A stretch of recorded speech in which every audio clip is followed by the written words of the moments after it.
Hey guys, welcome to the channel. As you see in the thumbnail, what Ichigo saved from death by Yoruichi and get Muiltiple Harem. Before I start, please do support for more awesome content, and subscribe my channel and like this video. Go support and follow the StringDman for writing that awesome fanfic, and also make sure to comment on this story. Link in the description. After much debate on whether or not they should all go or not, Masaki convinces her husband and her daughters to come with her to pick up Ichigo from the dojo. They all left the house and ventured to the dojo Ichigo trains at. They all went just in time for him to be picked up. Ichigo's face lit up when he saw his sisters and his dad as well as his mom waiting for him. He ran up to his mother and hugged her tightly. "Mom, I didn't know you were bringing everyone here," Ichigo said with a huge smile. "It took some convincing, but we all decided to get you then go to the park together," Masaki said with a bright smile. They all left the dojo and started to walk along the shore of the river. It was a bright and sunny Saturday morning for a nice family walk. Ichigo held his mother's hand as they walked along while his sisters had Ishin's. They were all walking along until dark clouds started to form, and it started raining. "I thought it was supposed to be a clear day today, Mommy," Yuzu said to her mother. "We should head home quickly before we all catch a cold." Ishin started. They were all moving at a quick pace when a sudden pressure started to engulf them all. They couldn't move and could feel whatever it was getting closer and closer to them. "Daddy," Karen started, "I'm scared." Ishin did all he could to force both Yuzu and Karen behind him, but he was too little too late. Just as he pushed them back, four hairy tendrils appeared from the darkness and pierced through Yuzu, Karen, Ishin, and finally Masaki. Ichigo watched in horror as his family fell to the ground, lifeless and covered in wet blood. Ichigo fell to his knees while still holding his mother's hand, and cried as he felt how cold she started getting. He looked at the rest of his family, and saw the same sight. He couldn't control the endless stream of tears from leaving his eyes. Is at that moment that all of Ichigo's hopes, happiness, and will to protect died, and he let out a loud scream into the sky. "Quite a voice you have there, boy." An evil voice started as it came out of the shadows and closer to Ichigo. "I knew this family had some high spirit energy for humans, but you're completely different." He slowly approached and was now in Ichigo's face. The Grand Fisher smiled a sinister smile at the terrified child. Ichigo had no idea what was going on, but he saw the fur around the monster, and could tell that it was the exact same as the tendrils that killed his family. "You killed them?" Ichigo asked in between sobs. The monster started to laugh maniacally. When it finished, it looked back at Ichigo and flashed that sinister smile again. "I was bored, so yes. I did." Ichigo snapped out of his sadness, and immediately was filled with an intense anger and rage. To the hollow's surprise, Ichigo screamed loud into the air as a dark energy started to engulf the boy in it. Grand Fisher jumped back and watched as the spirit energy swirled around the boy and swirled high into the air. "What the hell is this kid?" Grand Fisher started in a confused tone. "This spirit energy. This isn't any normal spirit energy. No. That's a Hollow's energy. And a Soul Reaper's? Wait. A Quincy as well?" Grand Fisher was about to turn and run away from whatever this boy was, but once he turned around he was met with a fist to the face. Grand Fisher was knocked clear across the field they were at, and he crashed into one of the hills hard. The fist that hit him was completely covered in white, as was the arm connected to the hand. The rest of the body was also completely white with black, red and orange stripes going across its arms and legs. The being had very long orange hair that came down to the ground past its feet. It wore a white mask with long, dark horns and red markings down its left side, past its eye, an orange marking past its right. Grand Fisher looked at the creature in utter shock. He had no idea just where this thing came from until it hit him. This was the boy he had just seen earlier. "So, I see that you've become stronger somehow." The Hollow started while trying to sound confident in his abilities. In reality, though, he was terrified. For the first time in his existence, he was terrified of something he couldn't comprehend. Almost instantly, Ichigo disappeared and then reappeared in front of Grand Fisher with a finger in the Hollow's face. Before Grand Fisher could even respond to what had happened, Ichigo fired a black zero with red energy around it directly into his face, completely destroying the Hollow. When Ichigo finished doing that, he roared into the air and released a mass of spirit energy that could be felt even in the Soul Society. No, a new voice started as she landed next to the 4 dead bodies. I'm too late. 10 minutes earlier, Yoruichi was lounging in her cat form on top of a large building several miles away from the river when she felt a familiar spiritual pressure. The Grand Fissure, a hollow that has been eluding the Soul Society for decades now. Guess I could use a good workout and stop this guy once and for all. Yoruichi started as she hopped off the building still in her cat form. She hopped from building to building until she felt a very faint and familiar spiritual pressure. It was very small and almost undetectable to anyone who wasn't fully trained to track even the faintest of spirit energy. Masaki? Isshin? Yoruichi wondered as she started to slightly panic. Those two still had no power, but they could at least stall for time until she gets there. Suddenly and without any warning whatsoever, the 2 faint spirit energies disappeared and Yoruichi could feel a much larger and heavier spiritual pressure engulfing the entire town. She looked over and her golden eyes widened in shock and almost fear as a massive cyclone of dark energy swirling violently into the air. Yoruichi was forced to transform into her normal form because of how heavy the pressure was. When she did, she was having a very difficult time breathing and moving. Just as fast as the energy was there, it was gone in an instant. Yoruichi stood up only to stagger. Her body felt almost numb as the pressure dissipated. I don't know what that was, she started between breaths. But I have to get to Masaki and Isshin. She left the building as soon as her body felt like its old self and quickly flash-stepped over only to see what looked like a zero being fired. Grand Fissure's spirit energy disappeared and that only left the dark energy remaining. Yoruichi appeared just in time to see to her horror, her friends and their daughters lying dead on the ground, and a long orange-haired hollow roaring into the air. No, Yoruichi started as she stood in front of the 4 dead bodies. I'm too late. Its spirit energy released all around it as it started to flare a massive ball of red energy on its horns. Yoruichi looked at the small hollow, and instantly recognized it by its hair. Ichigo? The hollow still charged up its attack. Yoruichi had no idea what to do. She stayed still because of the mass of spirit energy being released and had no idea how to calm a child who has lost everything down. She thought for a second before she could only think of one solution. Yoruichi mustered up enough strength to flash step over to the hollow and wrap her arms around the small child. I'm sorry, Ichigo, she said in the most calm voice that she could find for a 7-year-old. And, if I'm wrong about his age at this time, I'm sorry about that. But this is an AU. The ball of energy slowly started to die down as the small hollow started to stop his roar. The spirit energy it was releasing slowly started to leave and Yoruichi could finally breathe normally now. The hollow's skin started to crack as the orange ball was finally gone. The hollow started to move its head onto Yoruichi's shoulder and wrap its arms around her waist. The hollow skin broke away completely and only showed the 7-year-old as he cried into the dark-skinned woman's shoulder. Shh. Yoruichi started while holding on to him tightly. It's okay. It's okay. You're going to be okay, Ichigo. I promise. Her voice was soothing to Ichigo, but he knew that she was only saying this to ease the fact that his family was gone now. Yoruichi could tell that he was absolutely devastated from what just happened.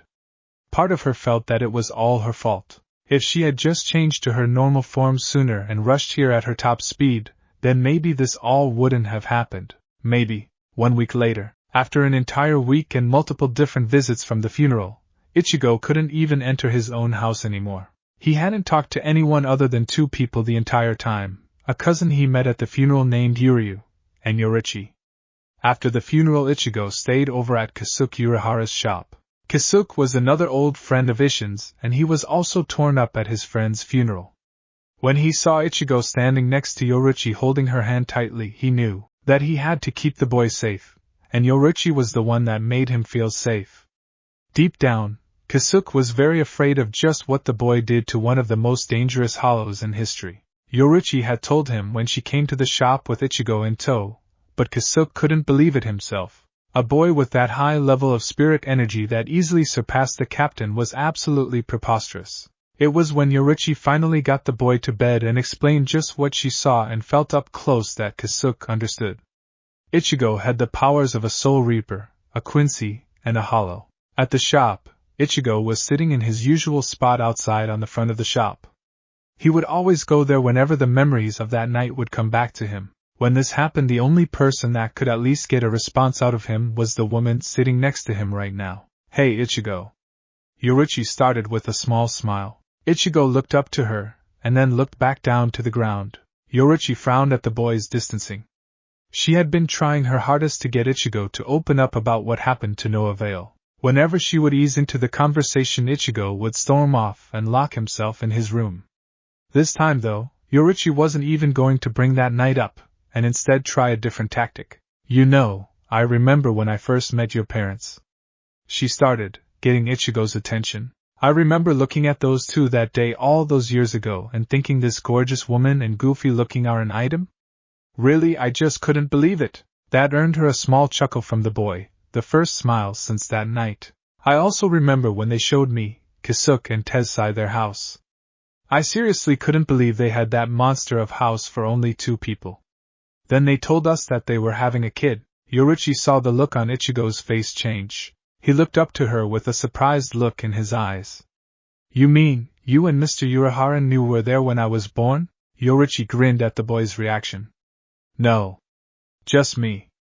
I wasn't going to miss my friend's first child being born. I even held you a few times after you were born." Ichigo chuckled again at the thought of Yoruichi holding him as a baby.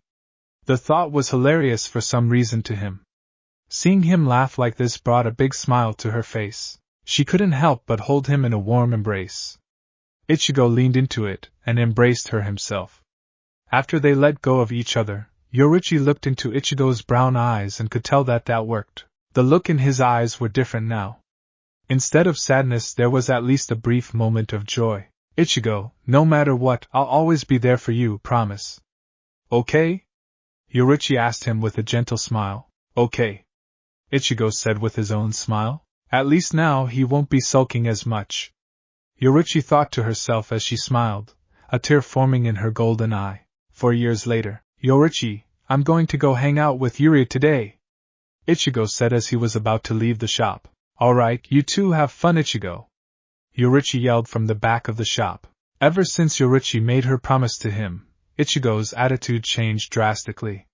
He started to talk a lot more, and even started to question just what it was that he turned into that night. When he asked that question at dinner one night, Yoruichi nearly choked on her rice ball. Kisuke was more intrigued to find out more about all Ichigo could do, while Tezai wanted to know just how powerful Ichigo was. Yoruichi was apprehensive at first, but eventually her curiosity got the better of her. They started training Ichigo's Soul Reaper powers and were even able to get him to summon his Zanpakuto. It took Ichigo only a few months to learn its name. Then when he explained to Yuryu that he had Quincy powers as well as Soul Reaper and Hollow powers, Yuryu brought him to his father and grandfather so the two could train together.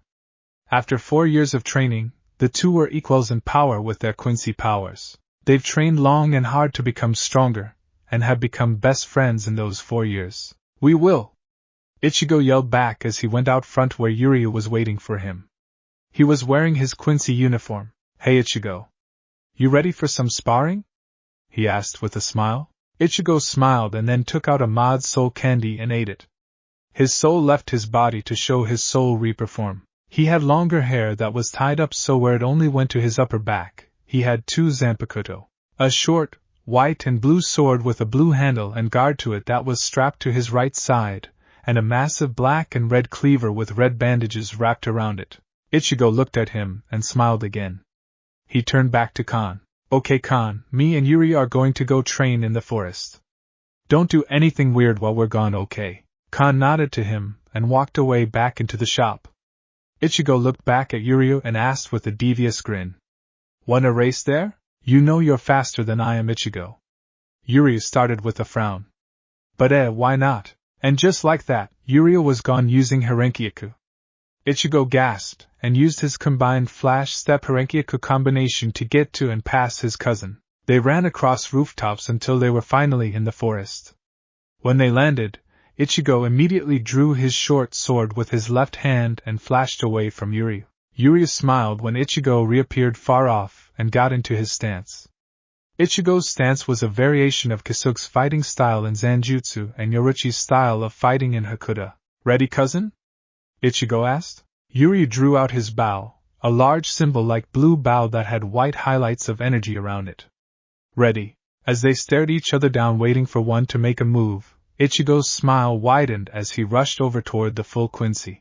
As he did that, Yuri smiled and fired a torrent of blue and white arrows at Ichigo. The blue arrows were normal, but the white ones would explode on contact, a little trick Yuri learned when he absorbed a small portion of Ichigo's spirit energy. Ichigo hopped into the air to avoid the massive torrent, but Yuri simply aimed higher at him, causing Ichigo to dodge a few. Just when a barrage of white arrows were coming at him, Ichigo smirked and raised his short sword into the air. An orange energy started to engulf the blade and Ichigo grinned as he shouted out, Mikazuki o Nensho! A large blast of orange energy flew from out of Ichigo's Zanpakuto and collided and engulfed the arrows inside of it. The barrage exploded inside the orange energy, and the orange ball disappeared. Already using Bakuhatsudaki no Yajirushi, huh? Ichigo asked as he stood in the air, his grin getting wider. I knew you would use Mikazuki to stop it anyway, so why not see if you can really think on your feet, Ichigo? Yuri said with a smile as he drew his bow. The bow in his hand started to become engulfed in white, and as he fired his arrow, he said Kanzetsu Shimasu. The white arrow became large and Ichigo knew he would have to use his other Zanpakuto to defend himself from this attack. Ichigo sheathed his short sword and drew his cleaver, the red bandages unwrapping from it. He raised his cleaver up and a black and red energy started to engulf it as he brought it down. Getsuga Tensho. The energy collided with the arrow and a large, blinding flash engulfed the area. When the two could see again, Ichigo dropped down and landed in front of his cousin. They both smiled at each other, as Ichigo placed his cleaver onto his shoulder. They walked off back to the shop completely unaware that they were being watched by one of the local Soul Reapers stationed in Karakura town. To his surprise, he not only saw an incredible display of power from two children, but he also knows that the one with glasses is a Quincy while the other is something else entirely. He followed the two, just barely able to keep up with them, until they arrived at the shop where both Kisuke and Yoruichi were waiting. The Soul Reaper instantly recognized the two former captains, and knew he had to report this right now. He left through a Senkaman and ran to his squad. Squad 6 barracks. Byakuya was walking along the Squad 6 barracks along with his lieutenant, Renji Abarai. They were about to be on their way to a captain's meeting to discuss recent fluctuations of heavy spirit energy in the world of the living until a squad member approached them with urgent news. This had better be good to delay our arrival. Byakuya stated as he never liked being late to captain's meetings. Yes, sir. The squad member started as he bowed. I've found out what the fluctuating spirit energy is coming from, sir, and where it is. That instantly caught their attention. Explain to me, right now. Byakuya started, not wanting to miss a single detail. Several minutes later, the captains were standing in the meeting hall still awaiting one last captain to arrive before they could start. Many of them were getting very impatient, especially the head captain. Just as he was about to bang his cane so hard on the ground that it might crack, Byakuya came inside and went into his position as if nothing was wrong. Captain Kuchiki! The head captain nearly shouted. Is there a reason that you are late for this urgent meeting? Byakuya stepped forward and spoke. As a matter of fact, head captain, there is. One of my subordinates has located the source of this spirit energy in the world of the living, as well as 2 or possibly 3 exiled traitors to the Soul Society. Everyone in the room were surprised and confused at what the stoic captain said, but they were drowned out when the head captain banged his cane down. Go on. He has informed me and my lieutenant that this spirit energy is resonating from 2 children with high spiritual pressure. Byakuya said. There are few snickers at just how preposterous that sounded. Byakuya, Yukitake started. Your subordinate can't really be serious that 2 children possess that high amount of spirit energy, do you? That sounds too far-fetched, even by my standards. Kenpachi stated. 2 children possessing that kind of power can't be the exact same as the one felt all around the Siriidii 4 years ago. Aizen started. Your subordinate must have been seeing things. That is what I thought when he told me. But then he told me just where the 2 boys went to after they were done sparring, from what he could tell. Byakuya said without changing his expression. Who exactly were they going to then? Soifan asked, still not believing anything that Byakuya was telling them at this point. Kisuke Urahara and Yoruichi Shihoin were there. Byakuya said, earning many gasps from most of the captains. One of the children went to Yoruichi almost as if that was her child of some sorts. Soifan was absolutely livid at this point. Not only has her own personnel goddess been found in the world of the living by a known-named Soul Reaper, but she also had a child possibly from that crazy scientist. The very thought of it almost made her want to vomit. Head Captain, Soifan all but shouted out and stepped forward. With your permission, allow my punishment force and myself to apprehend the 2 traitors along with the 2 children. That will not be necessary. Kuratsuchi started as all eyes were now on him. After their escape over a century ago, I've developed a way to neutralize the 3 of them without any physical contact needed. A special type of Kido that gradually suppresses a majority of their Ryatsu within a confined space. And you have developed this Kido for that long for the sole purpose of defeating your predecessor, am I right? Kaiaraka said as he tipped his hat to hide his smile at his own accuracy. Kuratsuchi didn't respond to what the old captain said and instead directed himself back to the head captain. If you allow me to bring a small force with me, then I can capture them with my Kido in only a few hours, give or take. Fine then. The head captain started. Then Captains Kuchiki and Soifan will accompany you, along with Lieutenants Abarai and Kuchiki. You are to bring the traitors back with you. If the 2 children are there, then you will bring them here as well. This meeting is dismissed. And with that, the head captain banged his cane down and the captains left. As they were leaving, Soifan was stopped by Byakuya. I certainly do hope that you won't let your emotions cloud your judgment when we find the... Soifan looked at the man with a look would have had anyone else cowering from her. Byakuya didn't even flinch. I don't want it to hear it, Kuchiki. Just make sure you stay out of my way when we capture them. Yoruichi won't get away from me. Soifan said as she turned and walked away. Back in the shop, it was a fun time for everyone inside the shop today. At least for everyone who wasn't Kisuke. He had created a brand new invention, which he had named a portable jigai, to help when he didn't want to do things, but so far they just kept blowing up in his face. They were all in the underground training area under the shop. Yuryu and Ichigo stood next to each other and laughed as the 3rd portable jigai once again blew up in Kisuke's face, taking most of his facial hair off this time. Yoruichi had been laughing at her friend's constant failures next to Ichigo, while Tezai just stood there and shook his head in disappointment. Okay. Kisuke started in between coughs. This time, I know it'll work. He pulled out another and looked back at the group before he hesitantly blew into the tiny black orb. This time though, it actually worked. There stood another Kisuke that wasn't disheveled looking. Everyone looked at the jigai in amazement that it actually worked this time around. Kisuke couldn't contain his excitement at his success. He was almost jumping for joy until he got an alert on his phone of a powerful holo. He checked it and sighed when it was a mass of holo downtown. Well, looks like that could be troublesome. He started while everyone else was wondering what was wrong. Looks like a bunch of holos are appearing downtown. Kinda strange. Ichigo and Yuri looked at each other and gave each other a grin. Me and Yuri can take care of them. Ichigo started. Since they're all small fry, we can take care of it. And it's also not far from the hospital. Yuri started. After we're done, we can go by and stay with my father until he's done with his shift tonight. Kisuke brought out his fan, which was tattered up now, and tried to open it up in front of his face. When all he received was more laughter, he dropped his head down in defeat and said, Well, Ichigo, if Yoruichi's okay with it. Ichigo looked up to her and did his best puppy dog look. It didn't work as she simply looked at him with a grin that said, You're gonna have to try harder than that. Ichigo thought for a quick second, then remembered he was still in his Soul Reaper form. He untied his hair and let it all fall to his lower back. He looked back at her with the same look, only now his hair made him look even cuter in her eyes. Yoruichi caved and knelt down to hug him. Just call when you're at Ryuken's, okay? Yoruichi loosened her hold as did Ichigo, and he smiled at her. She tied his hair back up and hugged him again. After that hug, Ichigo and Yuryu made their way back up the ladder that led to the shop, and they ran along the rooftops to get to downtown.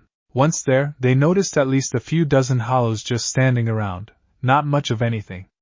Ichigo and Yuryu were confused at this and were about to attack until Ichigo heard one of them talking. Man, I can't believe this shit.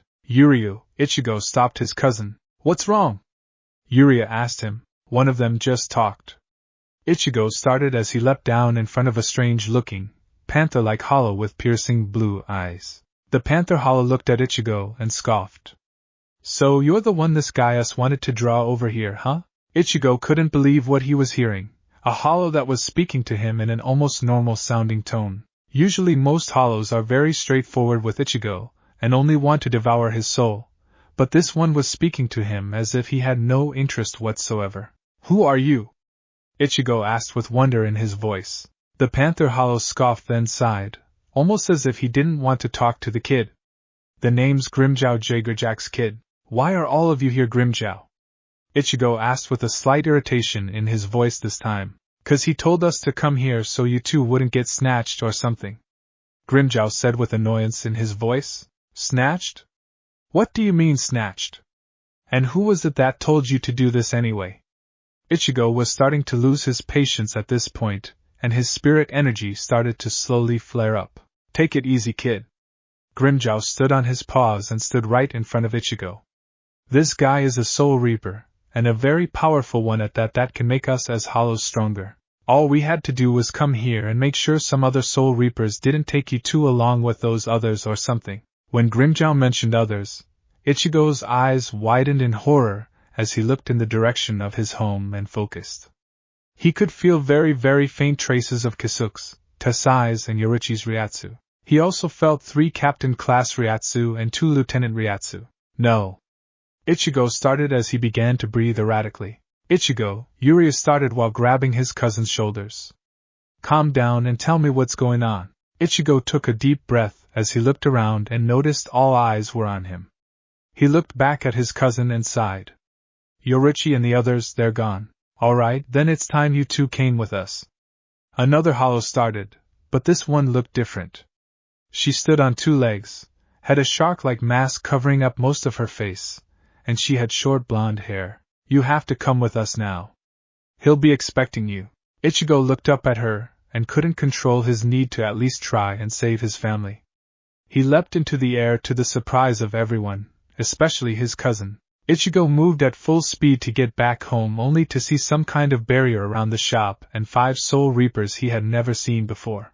The 5 were walking Tensai, Yoruichi and Kisuke into a Senkaman, but right before Ichigo could even shout their names, a hand covered his mouth and pulled him out of sight. Ichigo looked over and saw that it was that female hollow from before.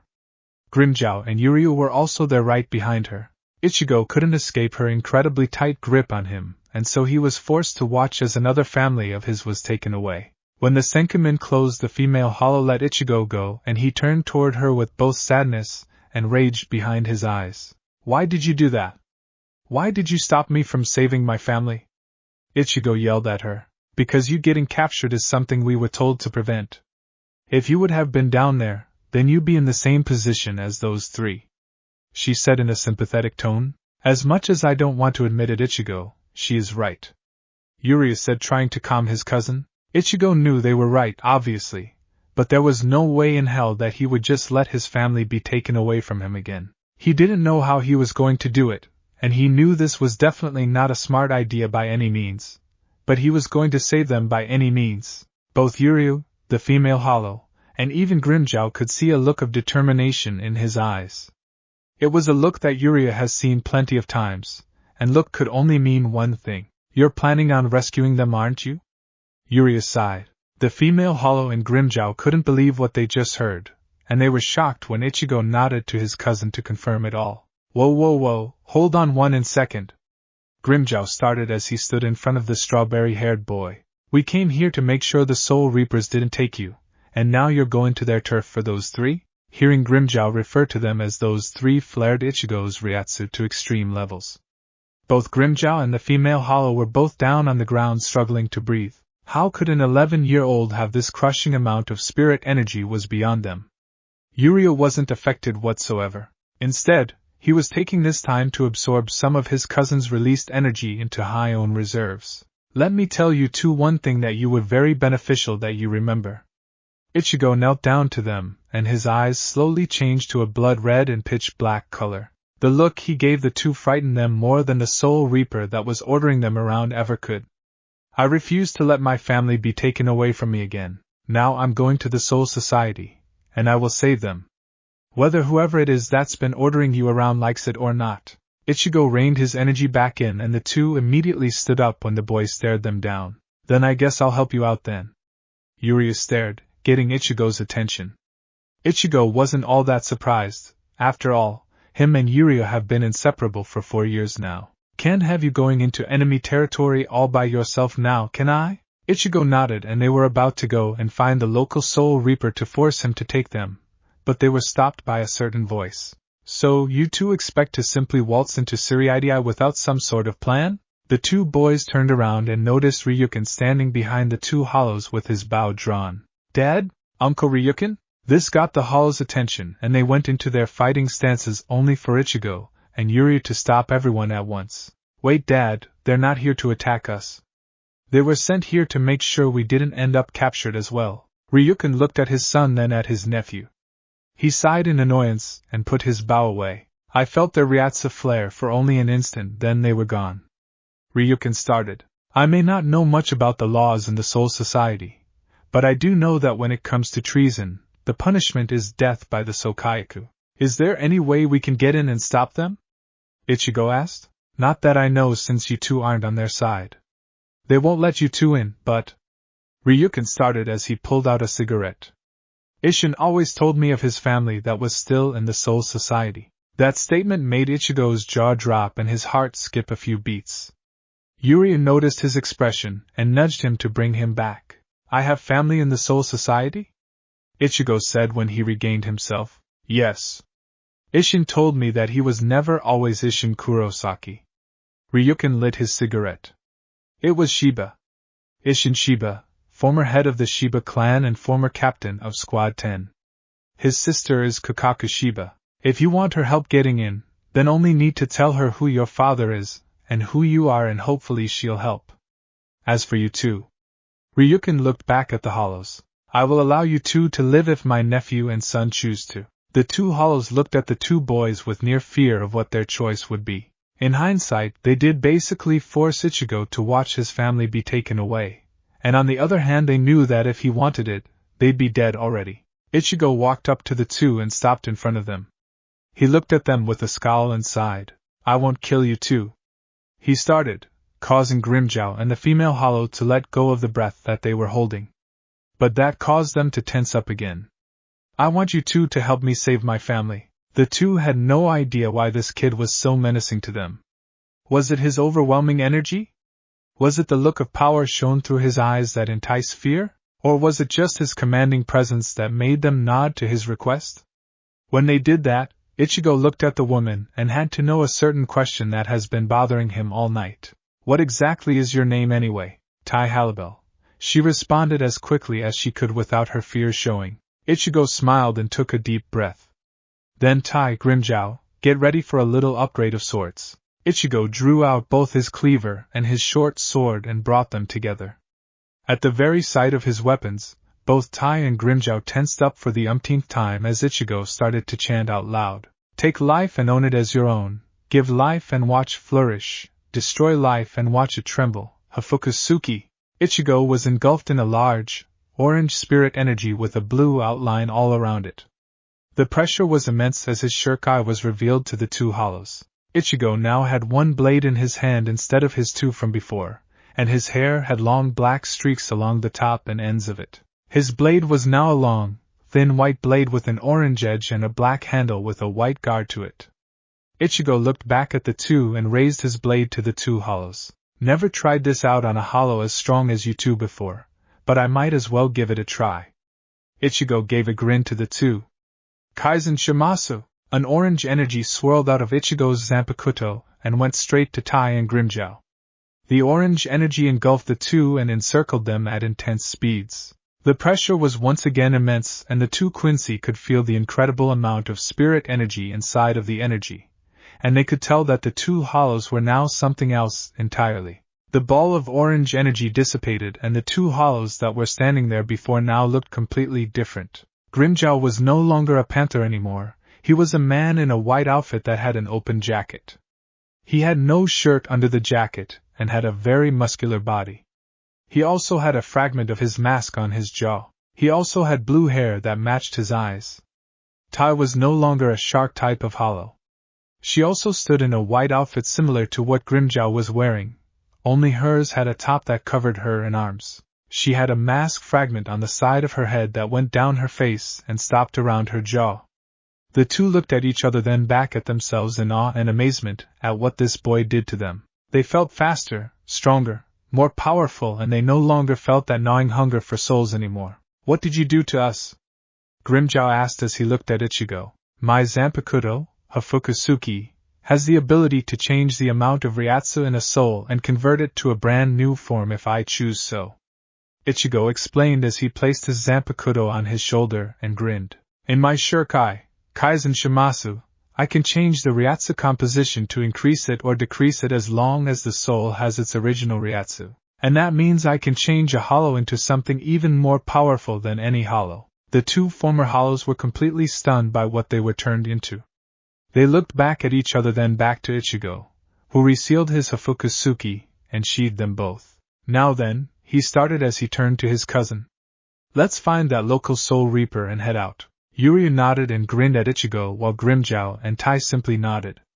Ichigo closed his eyes and focused on that one Soul Reaper. When he found him running for his life at the immense amount of energy resonating from one area, Ichigo opened his eyes and Flash stepped in front of the Afro Man. The man stopped dead in his tracks as the boy grabbed him and Flash stepped back to where the others were. Alright, whatever your name is, open up a Senkamin to the Rukun district now. Ichigo demanded as the Afro Soul Reaper. Why wouldn't you just want to go into the Siriidii? He asked. Because if we go straight to the Siriidii, then we'll be going into enemy territory in a world we know nothing about. Yuri said to the man. Yeah. Sure, no problem. Just please don't hurt me, man. I got no beef with you, you know. The man said as he waved his arms around. Everyone looked at him with bored expressions as he sat there for a second. He understood his situation and used his Zanpakuto to open up a Senkamin to the Rukun district. Alright, you two, Ryukin started as he stopped them. I may not know what district Kakaku is in, but Ishin did tell me she was always one for theatrics. So look for something that has her name on it, okay boys? Ichigo and Yuri nodded to him, and Ryukin glared at the two former hollows. Anything happens to them, and I will hunt you two to the ends of time. Tai and Grimjow nodded to him, and they all went through the Senkamin. As the group of four landed in the Dangai, they immediately found themselves on the run from the cleaner. Before they left through the Senkamin, the Afro Reaper, and that's what I will keep calling him, told them that since they don't have hell butterflies that they would have to run from the cleaner. While they were running, they all got a good look at the cleaner. What the is that thing? Grimjow shouted, really wishing he hadn't met these kids to begin with. But he couldn't deny that it was kinda exciting doing something other than eating hollows in an infinite white desert. Don't know, don't care, just keep running. Tia shouted as they were reaching a light at the end of the tunnel. When they reached it, they all leapt out and were suddenly falling from the sky. The four quickly caught themselves and were standing in the air, meters off the ground. Ichigo leapt high into the air and stopped himself when he saw it. The Siriidii. Ichigo tried to focus in on his family's Ryatsu inside the massive city, but found that it was an impossible task. Their spirit energy was too small to detect inside the massive area. Ichigo opened his eyes when he couldn't find them and looked over to the Siriidii with rage in his eyes. It was only until he saw a very odd building far into the distance with what looked like two huge arms coming out of the ground holding a banner. He could barely read it, but it looked like the sign said Shiba on it. There! Ichigo shouted out to get the others' attention. That's where we're going. Ichigo dropped down all the way to the ground followed by his cousin and the others. So where are we going, Ichigo? Yuri asked. There's a building that has a banner with the name Shiba on it. If Uncle Ryukin is right, that must be where my aunt lives. Ichigo stated as he started walking. The others followed suit, but both Tia and Grimjow couldn't help but feel very uncomfortable and out of place here. This whole world felt completely different than Hueco Mundo. There, it was constantly filled with hollows that had an unsatisfied hunger and a kill or be killed mentality. Here, it was the epitome of peace and calmness. They felt completely out of place here despite what Ichigo did to them only several minutes ago. Yuria couldn't shake the incredible amount of Ryatsu that was flowing from this place. Everything from the trees to the very ground was filled with the stuff. He couldn't believe that this was the afterlife. For his entire life until he met his cousin, Yuria had always tried his hardest to improve upon his own power. For so long he always felt that he would never achieve a level of power that would at least stand a chance against a Soul Reaper. He was always told the Soul Society, where Soul Reapers train and come from, was filled with people who were on a very higher plane of power than a Quincy could be. Yuria feared the day if he ever faced one, but that all changed when he met Ichigo. They trained together and Yuria learned how to absorb Ichigo's excess energy into his own reserves. Ichigo never mind helping his cousin out to get stronger. But now Yuria was getting stronger simply by walking in this world. As they walked through the forest, they found themselves heading toward a village of some sorts. It looked decrepit and filled with people who looked the worse for wear. They all stopped just before they entered the village, and were shocked at the sight. It was unnatural for a place that was supposed to be the afterlife to have places like this in it. Instead of staying to watch the sight in front of them, they all flash-stepped, used Harenkyaku and Sonito to get across the village without anyone noticing them. After they left the village and continued walking, they could see the banner just across the tree line. Instead of walking there like before, the group leapt into the air and landed in front of a bridge that led to an entrance. There stood two very odd-looking men that looked almost the same doing some sort of work in front of the building. The two noticed the four and they immediately got into a fighting stance. And to what do we owe the honor of a very small Soul Reaper and three very strange-looking individuals? One of them asked as they started striking poses, most likely to impress Tia, who was feeling very uncomfortable at this point. Is this where Kakakushiba lives? Yuria asked before his cousin could even retort at their previous question. That depends on who's asking. One of them said. It's very important that we see her. Ichigo started while walking across the bridge. So if you don't mind, could you move out of the way? The two men watched as the boy and his companions started walking towards them. They showed no fear, but that changed when they were suddenly in the air and landing in the water below. They surfaced and saw the orange-haired boy looking down at them with a big tooth grin. Ichigo walked up to the door and hesitated when it came to knocking on it. This would be a family member from his father's side. He had no idea just what he might do or what she might do when she hears all of this. Yuria saw his cousin's hesitation and grabbed his shoulder gently, snapping Ichigo out of it. Ichigo turned to face his cousin's bright smile. She is still your family. She'll help us, okay? Don't worry yourself too much. Yuria said as he patted his cousin's shoulder, and then released. Ichigo gave a small grin to him, then turned back to the door and took a deep breath. He knocked on the door a few times and they waited. Suddenly and without any warning at all, there was a loud banging sound, a woman's very angered voice coming from the other side of the door. Son of a mother Yar! The voice shouted. There were loud footsteps coming to the door and the two men from before quickly got out of the water and hid behind a boulder. When the door slid violently open, a woman Tia's height with light skin, dark hair and a do-rag, and a wooden right arm with a sword hanging from her back stepped out. Her angered face peered down at the orange-haired Soul Reaper boy before they went to the two men hiding behind the boulder. I told you morons that I do not want to be disturbed. She shouted at them, causing them to bow completely to her in a pleading way. Please forgive us, Master Kakaku. The two begged her. So you're Kakakushiba? Ichigo asked upon hearing the name. Learn some damn manners, you brat. She yelled down at him while bending to get a good look at him. This was causing him to look into her eyes. So what do you want, Soul Reaper? I was hoping that you can help me save my family from an execution, Ichigo said while not backing down from her intimidating gaze. Kakaku started to laugh as she stood straight again. Kid, she started as she was calming down. I don't know who you are, and I sure as hell don't care, but you've got guts, I'll give you that. But her smile turned into a scowl as she stared at the boy. You ever come around here asking requests again, and I don't care if you're a kid or a Soul Reaper, I will show you why those two fear me. She turned around and was about to shut the door until Ichigo stopped her.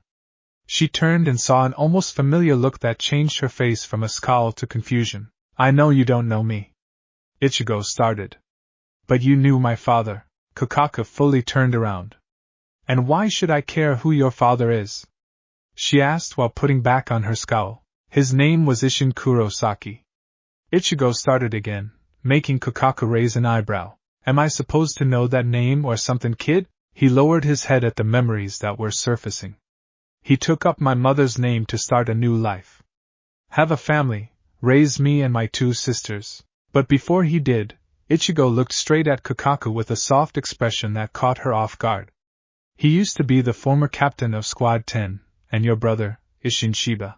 Kakaku's jaw dropped at the name, and this new bit of information she just received about her long-lost brother. She removed her do-rag and placed her hand in her hair, trying to remember the last time she even saw Isshin. It was right before he became a captain all those decades ago. She looked back at Ichigo and understood why his looks had taken her aback a few times. They reminded her of her other brother that was killed, Kaien. After a very long glance at her nephew, Kakaku started to smile at what she just heard. That smile turned to laughter at the fact that she finally had a nephew from one of her brothers now. So, she started with a huge grin. Isshin had himself a kid, huh? And 2 others from what you told me. Now that's more like it. I can see the resemblance now, minus the long orange hair. So how is that idiot brother of mine anyway? Ichigo flinched at her words. She didn't know at all. He's gone, Ichigo said in a small whisper. What was that? I couldn't hear you, Kakaku said, her smile still there only to be wiped away when she saw tears coming from her newly acquired nephew. He's gone, Ichigo said again. This time she heard him loud and clear. What do you mean gone? Kakaku stuttered out, not wanting to believe that she's lost another brother, and couldn't do a damn thing about. When she didn't get an answer, she knelt down and placed her hands on his shoulders, trying to fight back tears of her own. What do you mean gone? Ichigo looked at her again. A hollow killed him, and my mother, and my sisters. Kakaku couldn't stop her tears from flowing this time. The 2 men from before had never seen her strong and intimidating demeanor even waver until now. Yuryu, Tia and Grimjow could only watch this strange family reunion as it broke down to what it is now. Ichigo stopped his tears and wiped them away as he quickly remembered what Yoruichi told him about death. Just because they're no longer here, doesn't mean they're truly gone. They will always be with you, no matter what. Kakaku on the other hand couldn't stop. She let go of Ichigo's shoulders and slumped to the floor, her tears not even ceasing. Once again, she lost her brother. Hey sis, a male voice said as he rounded the corner. He was also wearing a do-rag on his head. He was built, and had on some comfortable clothes on. Who was that at the D? He stopped in his tracks when he saw her on the ground in front of Child Soul Reaper. What really shocked him though was when Kakaku turned to him, and he saw tears falling down her face. Kakaku? He started as he went to her. He knelt down to her, and she placed her head on his shoulder, as she continued to sob. It had been a very long time since Kakaku showed sadness like this before. He looked at the boy and the 3 standing behind him. What did you do to my sister? He said in a calm tone as she sobbed her eyes out on his shoulder. Ichigo sighed again at the fact that he would have to explain everything again, only this time to his uncle. My name is Ichigo Kurosaki, and before my father changed his name to my mother's, he used to be Isshin Shiba. Ichigo explained. The man looked at Ichigo with wide eyes. He could see the resemblances to Kaien as well as Isshin. But that look didn't last as Ichigo took another breath. He and my mother along with my 2 little sisters were killed by Hollow 4 years ago, Ichigo said as he saw the man start to form tears of his own. The man didn't sob as hard as Kakaku did, but he hugged her tightly as he let the tears flow from his eyes. Just like Kaien, they lost another brother and didn't even have the time to say goodbye. Senseiku. Inside the cell area were Kasuke, Yoruichi and Tezai all in white robes as they sat and waited. They were at least content with their executions despite them unfairly and unjust. But as long as Ichigo was safe, that was all that mattered to them. Yoruichi was leaned up against the wall along with Kasuke to her right, and Tezai laying on the ground in front of them in a relaxed position. She slumped over to Kasuke's shoulder at what she was told by her old pupil only a short while ago. 1 hour ago. As the trio was being walked into the Siriaii with blades at their necks and restraints on their wrists, They were watched by everyone that they passed on their way to the Squad 1 barracks. The one person that made the three's blood boil was when they noticed Sosuke Aizen smiling at them as he made his way to the Squad 1 barracks as well. They walked through the streets until they were finally at the barracks. They were brought in captain's meeting hall and forced to their knees by their captors. The head captain walked in as did the other captains and stared the three down through squinted eyes. He sat in his chair and the captains took their places on the sides of the room. This meeting is called to order. The head captain started as he banged his cane. Kisuke Urahara, Yoruichi Shihoin, and Tezzite Sakabashi, you three are charged with hollow experimentation on your fellow officers and treason against the Soul Society and all its occupants. You are all sentenced to be executed by the Sokaiku in 6 days. On the 3rd day, you will tell us all of the whereabouts of the 2 children with a raging spirit energy, and where to find them. And then, no. Yoruichi interrupted as she drew in everyone's attention. And what is it that you disagree with? The old man asked. I refuse to give any information on where they are, and nothing you say or do to me is gonna change that. Yoruichi answered as she was stared at intensely by her former pupil and everyone else. Kisuke and Tezzai smiled at her conviction and nodded to her in agreement. They weren't going to say anything about Yuryu and especially Ichigo. At that moment Soifan made her voice heard, and it was not going to be something the trio would want to hear. It doesn't matter if you choose not to tell us. My punishment force is combing the world of the living in search for them as we speak. It's only a matter of time now, but when we do find them, they'll watch you 3 traitors be executed with their own eyes. Soifan, Yoruichi started while giving her a very serious scowl. You lay one finger on them, and I'll make you suffer for it. Soifan gritted her teeth and walked over to her former mentor. She kneeled down and returned the scowl with one of her own. You already have. And now we know how important the orange-haired one is to you. Yoruichi dropped her scowl and replaced it with a surprised expression which quickly turned into fear of what Soifan would to make her suffer for the century they were apart. Soifan noticed that look and smirked. I'll be sure to find that boy myself and bring him back to you barely breathing. Soifan said as she fell back in line. She turned with the same smirk on her face, and saw Yoruichi begin to panic at her words. She knew Ichigo was strong, but she has no idea if he's ready to face someone as cold and ruthless as most of the captains. All she can do now is hope and pray that Soifan doesn't find him. Back to the present, Yoruichi felt sick to her stomach as the thought of Soifan relentlessly hunting Ichigo down filled her mind. In the 4 years that she's known and raised Ichigo, she became very attached to him and he to her. They had a strong bond ever since Grand Fisher killed his family, and she was too slow to stop it. 4 years of making him happy and telling him that they'll always be with him. 4 years of her training and honing his Soul Reaper powers.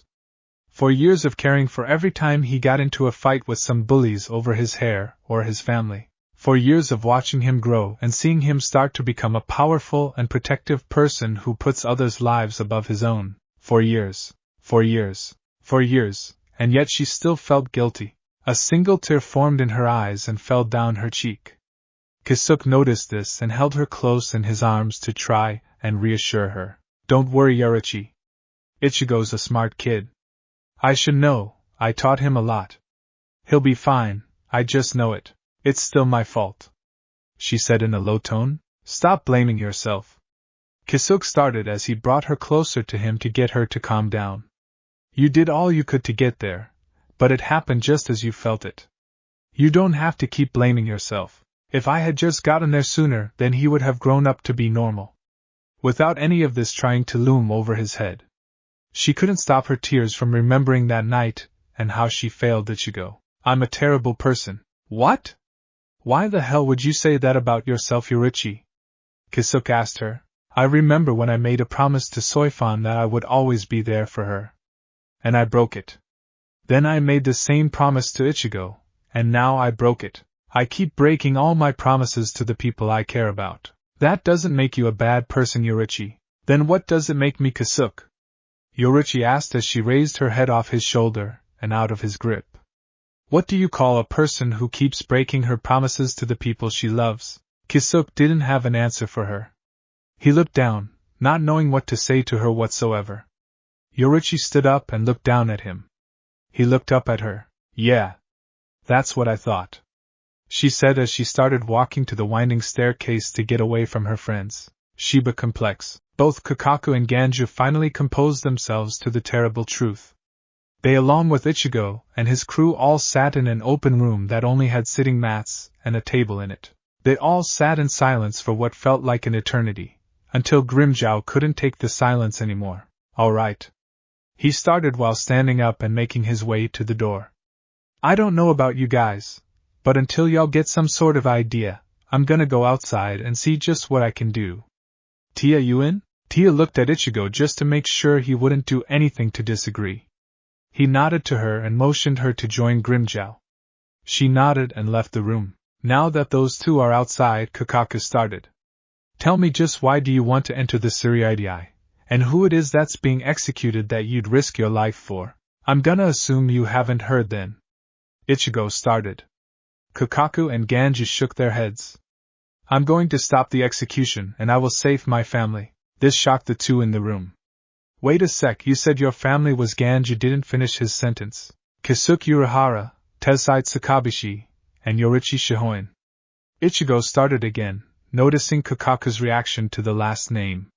They took me in and raised me after the incident. I consider them my family, and I refuse to sit back and watch them die. I refuse to lose another family that I care about so much. Kakaku and Ganju were surprised by Ichigo's conviction and will to protect. They could learn a thing or two from him, but for now they were both content with helping their nephew save his family. All right then. We'll help you out, Ichigo. Kakaku started with a smile. But you have to promise us one thing, okay? Ichigo nodded. Anything. Stay alive and get the hell out of there when you have them all. Kakaku and Ganju looked down to the ground. We can't handle losing another family member. Not ever again. Ichigo looked at his cousin, who smirked at him. Ichigo grinned and turned to his aunt and uncle. I don't plan on dying for a long time. That reassured the two, and they were ready to do what they could to make sure he came back alive and well. A few hours later, Kakaku was getting her cannon primed and ready to fire for the four. After their initial meeting, Kakaku told Ichigo and Yuryu about how the cannon works, and how they were going to get into the Suriidai. She also told them about how her ball works and how to use it. At first, Ichigo and Grimjow were having trouble with it, but in time they mastered it and could now proceed with the plan. Kakaku also told them where the trio they were trying to rescue were most likely being held and that the large tower is a dead giveaway. Grimjow and Tia had been practicing with their power when Ichigo was discussing matters in the complex. They had gotten a general use of their power, but what puzzled them heavily were the swords. Grimjow had a sword that was hanging off his left side, while Tia had a large, hollowed-out sword horizontally hanging off her back. They practiced with them for a bit until they could hear a voice that was coming from their respective blade. It took some time, but they were able to get a better grasp of just what they could do now. The four were now standing inside the cannon, and were all holding onto the ball. They poured their portion of energy into, and the dome appeared. Kakaku noticed it and got ready. Once everything was in place, she fired the cannon straight to the Suriidai. Good luck, Ichigo, she said as she saw the ball flying toward the Suriidai. Inside the ball, the four were getting closer and closer to the protective dome over the Suriidai. When they made contact with it, the dome started to bend and crack at the pressure. Everyone looked up and were in complete shock. Yoruichi, Kisuke and Tensai saw just what was going on outside and had no clue what to make of was only when the dome broke, and what looked like a blue sphere was coming down did Yoruichi recognize it. Kakaku said she was making something like this that could possibly break through the dome. Yoruichi started as she was approached by Kisuke and Tensai. I didn't think she actually finished it by now. Upon closer inspection, the sphere broke apart, and it looked like two separate entities were coming out of it in different directions of each other. The entities crashed far apart, and the Suriidai was on high alert now. Ichigo and Tia, after they passed through the dome, the sphere they were in started to break apart. Fearing the worst possible scenario, Yuryu was directing everyone so that they can at least land safely. Ichigo, you and Tai use your Ryatsu to bounce off of mine and Grimjow's. If I'm right, we should be able to break this sphere and land somewhere safely. Everyone agreed to his plan and started building up Ryatsu. When there was enough, they bounced it off one another, and it broke the sphere along with the ball they used. But the force was too much and they were now separated. Ichigo and Tia landed on the hard ground of a street, and were slightly disoriented from the force they traveled and the impact they had on the ground. Tia? Ichigo started as she sat up from the small crater they were in. She looked down at him. Yeah? Remind me to punch Yuria for having a great idea but not thinking beyond this point. Ichigo started as he started getting up himself out of the crater. Will do. Tia also got up from the crater. Ichigo looked around and was in awe and disgust. All because this place did in fact look just as beautiful as he was told by Yoruichi when he was younger, and disgust because of how beautiful this place looked compared to the Rukun district, and its starving and dying people. The thought of that village made Ichigo's blood boil and his spiritual pressure to rain down on the entire Suriidai. When he flared his spiritual pressure, everyone, even the head captain, felt it, and were completely taken aback from it. Even the trio inside the Senzeiku could feel it, and that should be impossible. Captains, what the hell is this? Captain Kairaku said while he was with his friend Yukitake. I have no idea. But I have a very bad feeling about this. Yukitake said as he and Kairaku were having a hard time breathing. CCCC Captain? Renji started while being almost crushed by the pressure. Steel yourself, Renji. Byakuya started as he was having trouble breathing. This intruder is not to be taken lightly. This kind of power is unreal. Soifan said as she barely stood in her courtyard in the Squad 2 barracks. This must be some kind of rescue attempt. So, that foolish boy came here? Makes it easier for me to catch him then. Ha ha ha ha ha ha ha. Kenpachi cackled from his Squad 11 barracks. I don't know who's doing this, but when I find him, I'm gonna have a hell of a good time. Unohana was in her barracks and couldn't believe what she was feeling. Even when she was the original Kenpachi, she never felt pressure that could cause her to have shortness of breath. She looked over to Aizen, who was on her hands and knees nearly passed out. This power. Toshiro started as he and Ranjaku were stopped in their track after the entities crashed. This kind of power could crush everyone here. Aizen and Jin were having a hard time grasping the sheer scope of this kind of power. Aizen knew it had to be Ichigo and that Ichigo would come to them to save his family. But even he had no idea just how powerful the boy was. This kind of power was even greater than his. I can only imagine how his power would be if he had the Hogyoku. Tosen and Kamamura were in sheer disbelief at this kind of power. Tosen had no idea that the boy Aizen was interested in to further his own goals had this kind of power that rivaled and surpassed the captain. Kuratsuchi felt his entire department shake from the sudden force of this pressure. It was so immense that his machines that were supposed to detect spirit energies were being destroyed. Nimi was down on the ground nearly unconscious at this point, and Kuratsuchi was almost about to follow suit. The head captain stood in his barracks and looked out onto the Suriidai as he felt the pressure. He, unlike the other captains, was not as affected. He took a deep breath and looked out again. This intruder is interesting. Yuria and Grimjow. The two landed close to the Squad 10 barracks, and were out of the crater easily. Grimjow gave Yuria a very angered look at the boy's successful but flawed plan. Sorry. Yuria said to him in a nonchalant tone. Didn't know that would happen. They were about to move out until they felt the intense pressure. Grimjow was immediately down on his hands and knees while Yuria recognized this power, and was soaking it all in. He noticed Grimjow down on the ground and placed a hand on his shoulder. Grimjow could no longer feel the pressure, and was very grateful for what Yuria did for him. What the was that?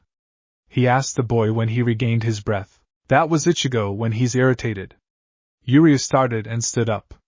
Grimjow just now registered the boy's words, irritated? That's just another reason to make sure that none of his family get executed. Come on, Grimjow. Let's get to that tower. Grimjow stood up and nodded.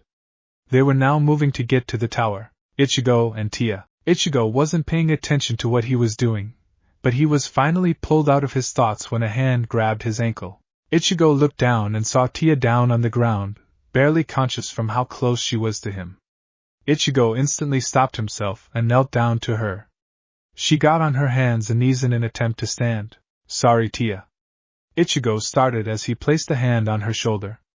This seemingly brought her back to her old self as felt his energy seep into her so she could stand again. I forgot you were standing there. It won't happen again. Tia looked at him, and nodded. They stood up and looked around to where they were.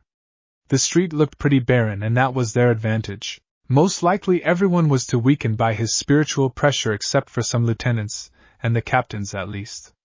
They started their walk down the street until they got to an intersection and hung a right. That was when they could see it, the Senzakyu. Ichigo focused in on it, and could feel the faint energy of his family.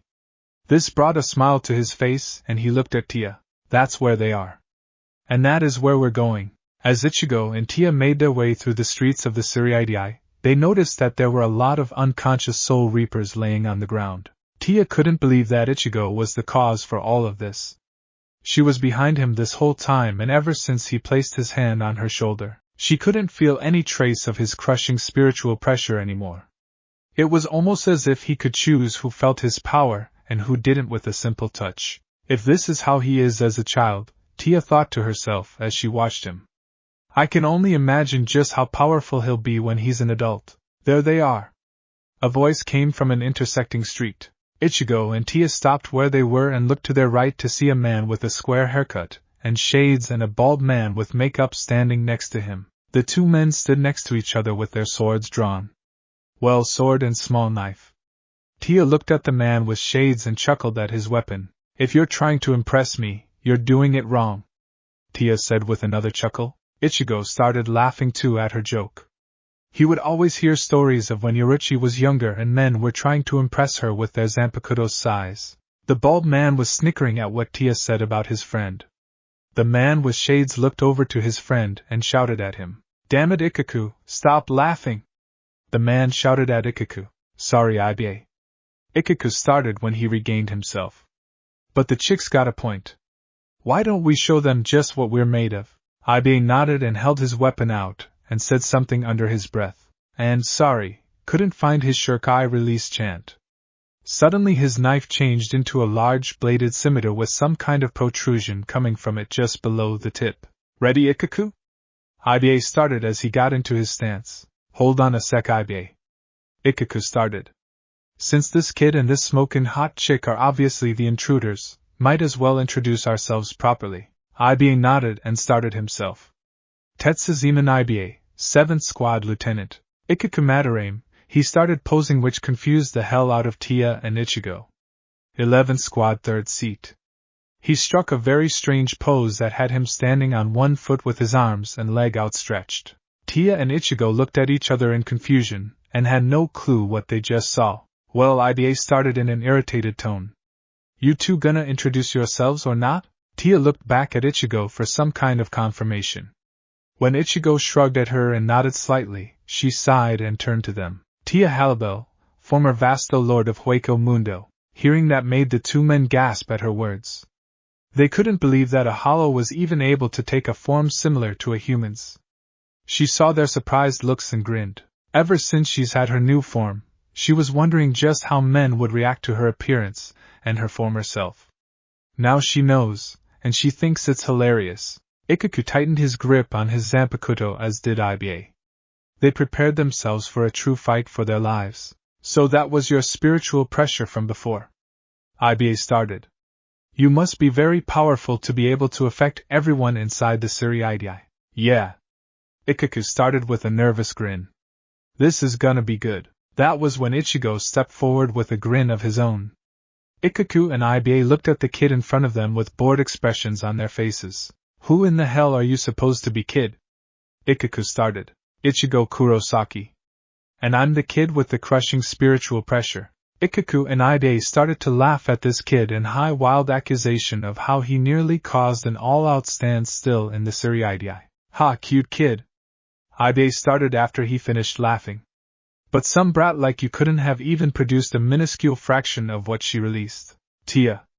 Ichigo started with a huge grin. Yeah? You take care of Mr. Shades and I'll take care of Baldy. Ichigo looked up at her with his grin. Don't kill him, okay? Tia nodded and slowly walked over to a defending Iba, but then just like that, she vanished. Iba and Ikaku were confused as to where she went until Iba was grabbed from the back of his collar and vanished as well. Iba! Ikaku shouted as he took his stance to prepare for a surprised attack. She won't attack you. Ichigo started as he drew his short sword. Ikaku saw the blade and scoffed. You fight me, and when I'm done you're gonna tell me everything you know about the execution here. Ha! Don't make threats, kid. You're way too young to understand. Ikaku was cut off when Ichigo disappeared. He looked around only to be tapped on the shoulder. When he turned around, he was met with a fist to the face. Ikaku was sent flying to a wall while Ichigo landed and charged an attack in his blade. Mikazuki o Nensho! Ichigo shouted as the orange energy flew at Ikaku with incredible speed. By the time Ikaku could even react to Ichigo's words, Ikaku was engulfed by the energy. The energy encased him in an orange sphere-like object and he couldn't move. The sphere at first was completely solid at first, but when Ichigo went up and touched it, the sphere became transparent. Ikaku could see the boy standing in front of him with a huge grin on his face. Ikaku tried to punch his way out of the sphere when he could finally move his arms somewhat freely. When his hand came into contact with it, a small shock went through his arm and it went limp. What the hell is this? What did you do to me? Ikaku yelled at in a clear sound. My Mikazuki o Nensho encases anything within itself and gradually drains the Ryatsu within, whatever the object is. Ichigo explained, his grin never leaving him. Don't worry, the sphere is where the Ryatsu goes into, and when it breaks or I shatter it to release who or whatever is in it, the Ryatsu returns to the individual in incredibly small dosages. Ikaku could feel his strength leaving him as he slowly started to fade out. His eyelids and muscles felt incredibly heavy, and just as he looked over to the kid, he saw a very tall figure slowly approaching from behind him. And just like that, Ikaku was done. Well, that was pretty disappointing, Ichigo said as he placed a hand on the sphere. It shattered and was starting to place Ikaku's Ryatsu back into his body. Just as Ichigo was about to sheath his short sword, he felt a loud step right behind him. He turned and saw, towering over him, a captain in some sort of mask. He was very bulky and a lot taller than an average person. His wooden mask made it impossible for Ichigo to tell just who this was, but one thing was for certain. This is gonna be a huge problem for the orange-haired boy. So you're the one who was behind that spiritual pressure a while ago. The man started. Then it is time you surrendered, child, and come with me. He held his hand out to the boy. Ichigo responded with a scowl. I'm not leaving with you unless you're going there. He pointed at the Senzeikyuu and the masked man gasped. So you're here for a rescue attempt? He started as he went down to one knee. This startled Ichigo as he was still towered by this man. I will be the first to tell you then, child. In the entire history of the Suriidai, there has never been a successful rescue of anyone who was about to be executed. Just because your power is great doesn't mean that you'll be able to defeat the entire Suriidai with only yourself and a few others that will be dealt with quickly. Ichigo continued his scowl to the man and didn't back down whatsoever.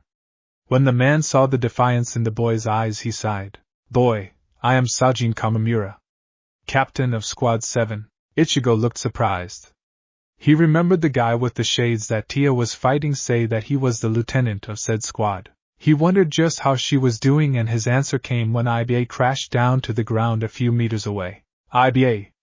Kamamura yelled out. Tia sonidoed over to the motionless body, and stood there with her sword still drawn, and ready to fight again.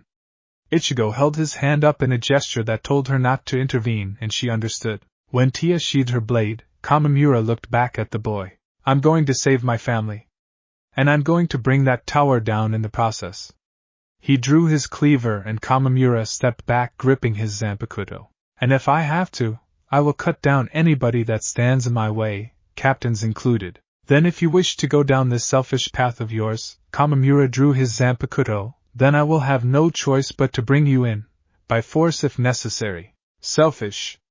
Ichigo yelled out. So being selfish here means that you'd do anything to save the people you care about.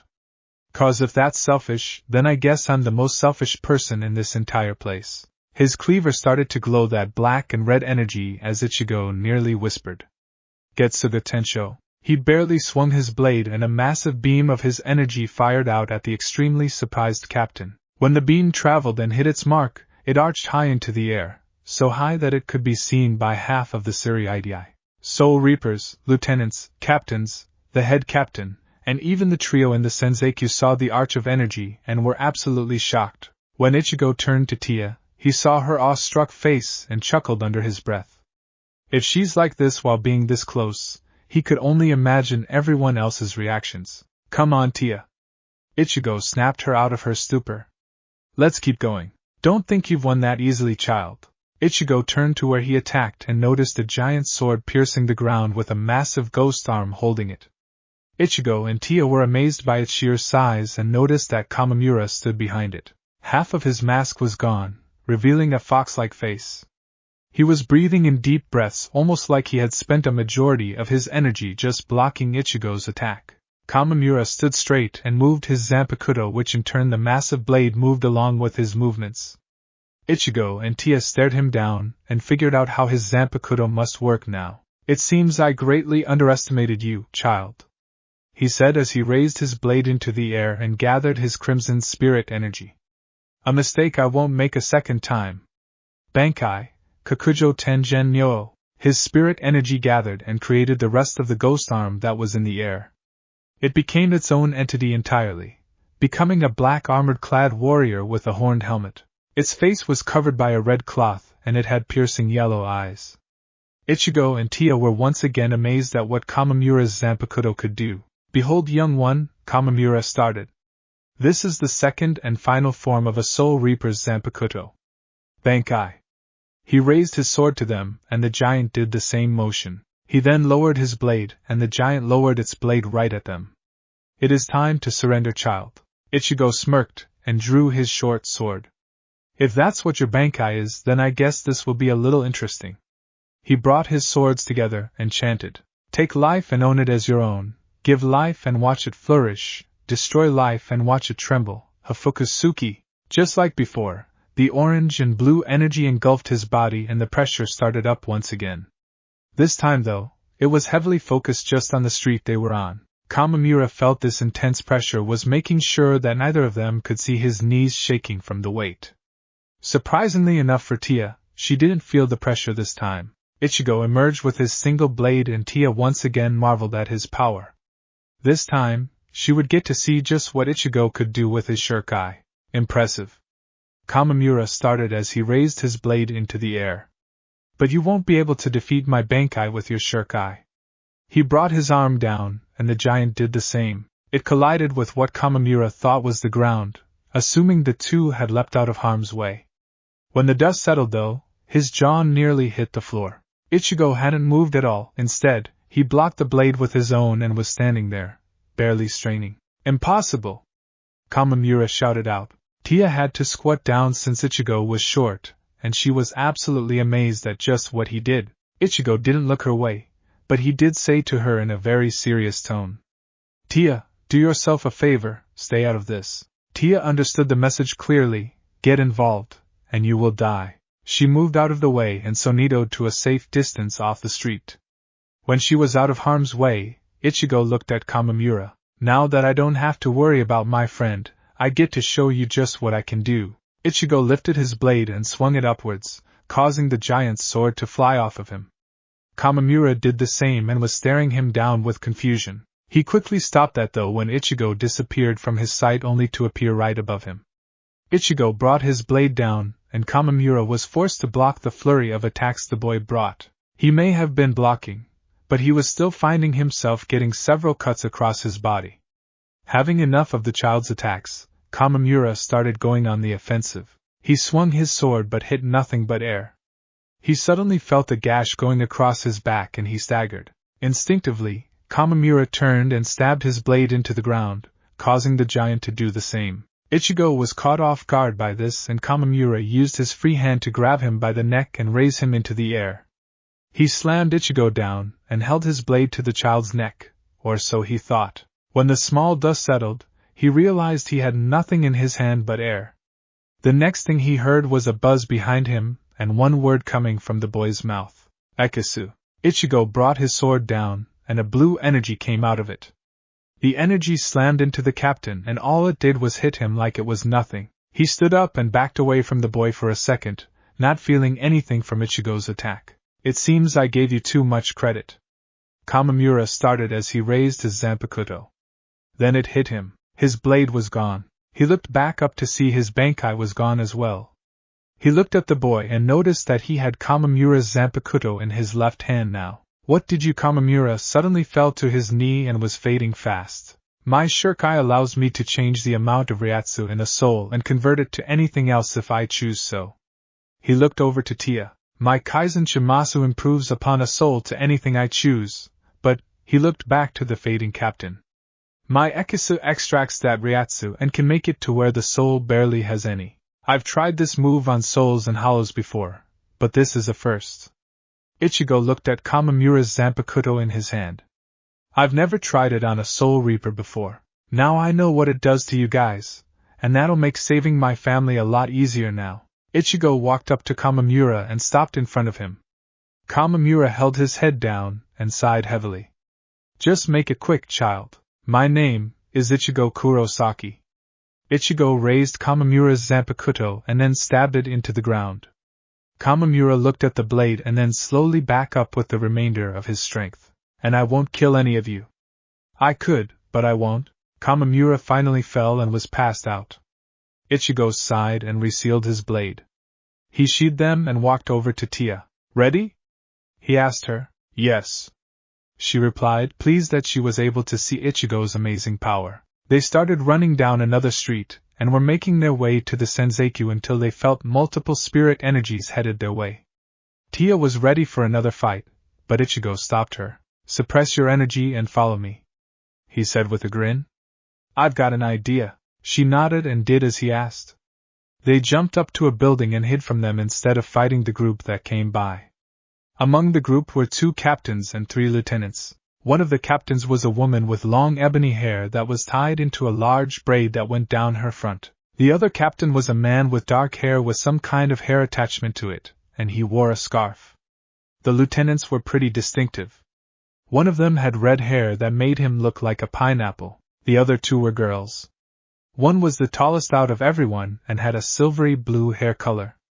The other girl was the shortest and stood close to the male captain. She had short dark hair and didn't really look intimidating whatsoever.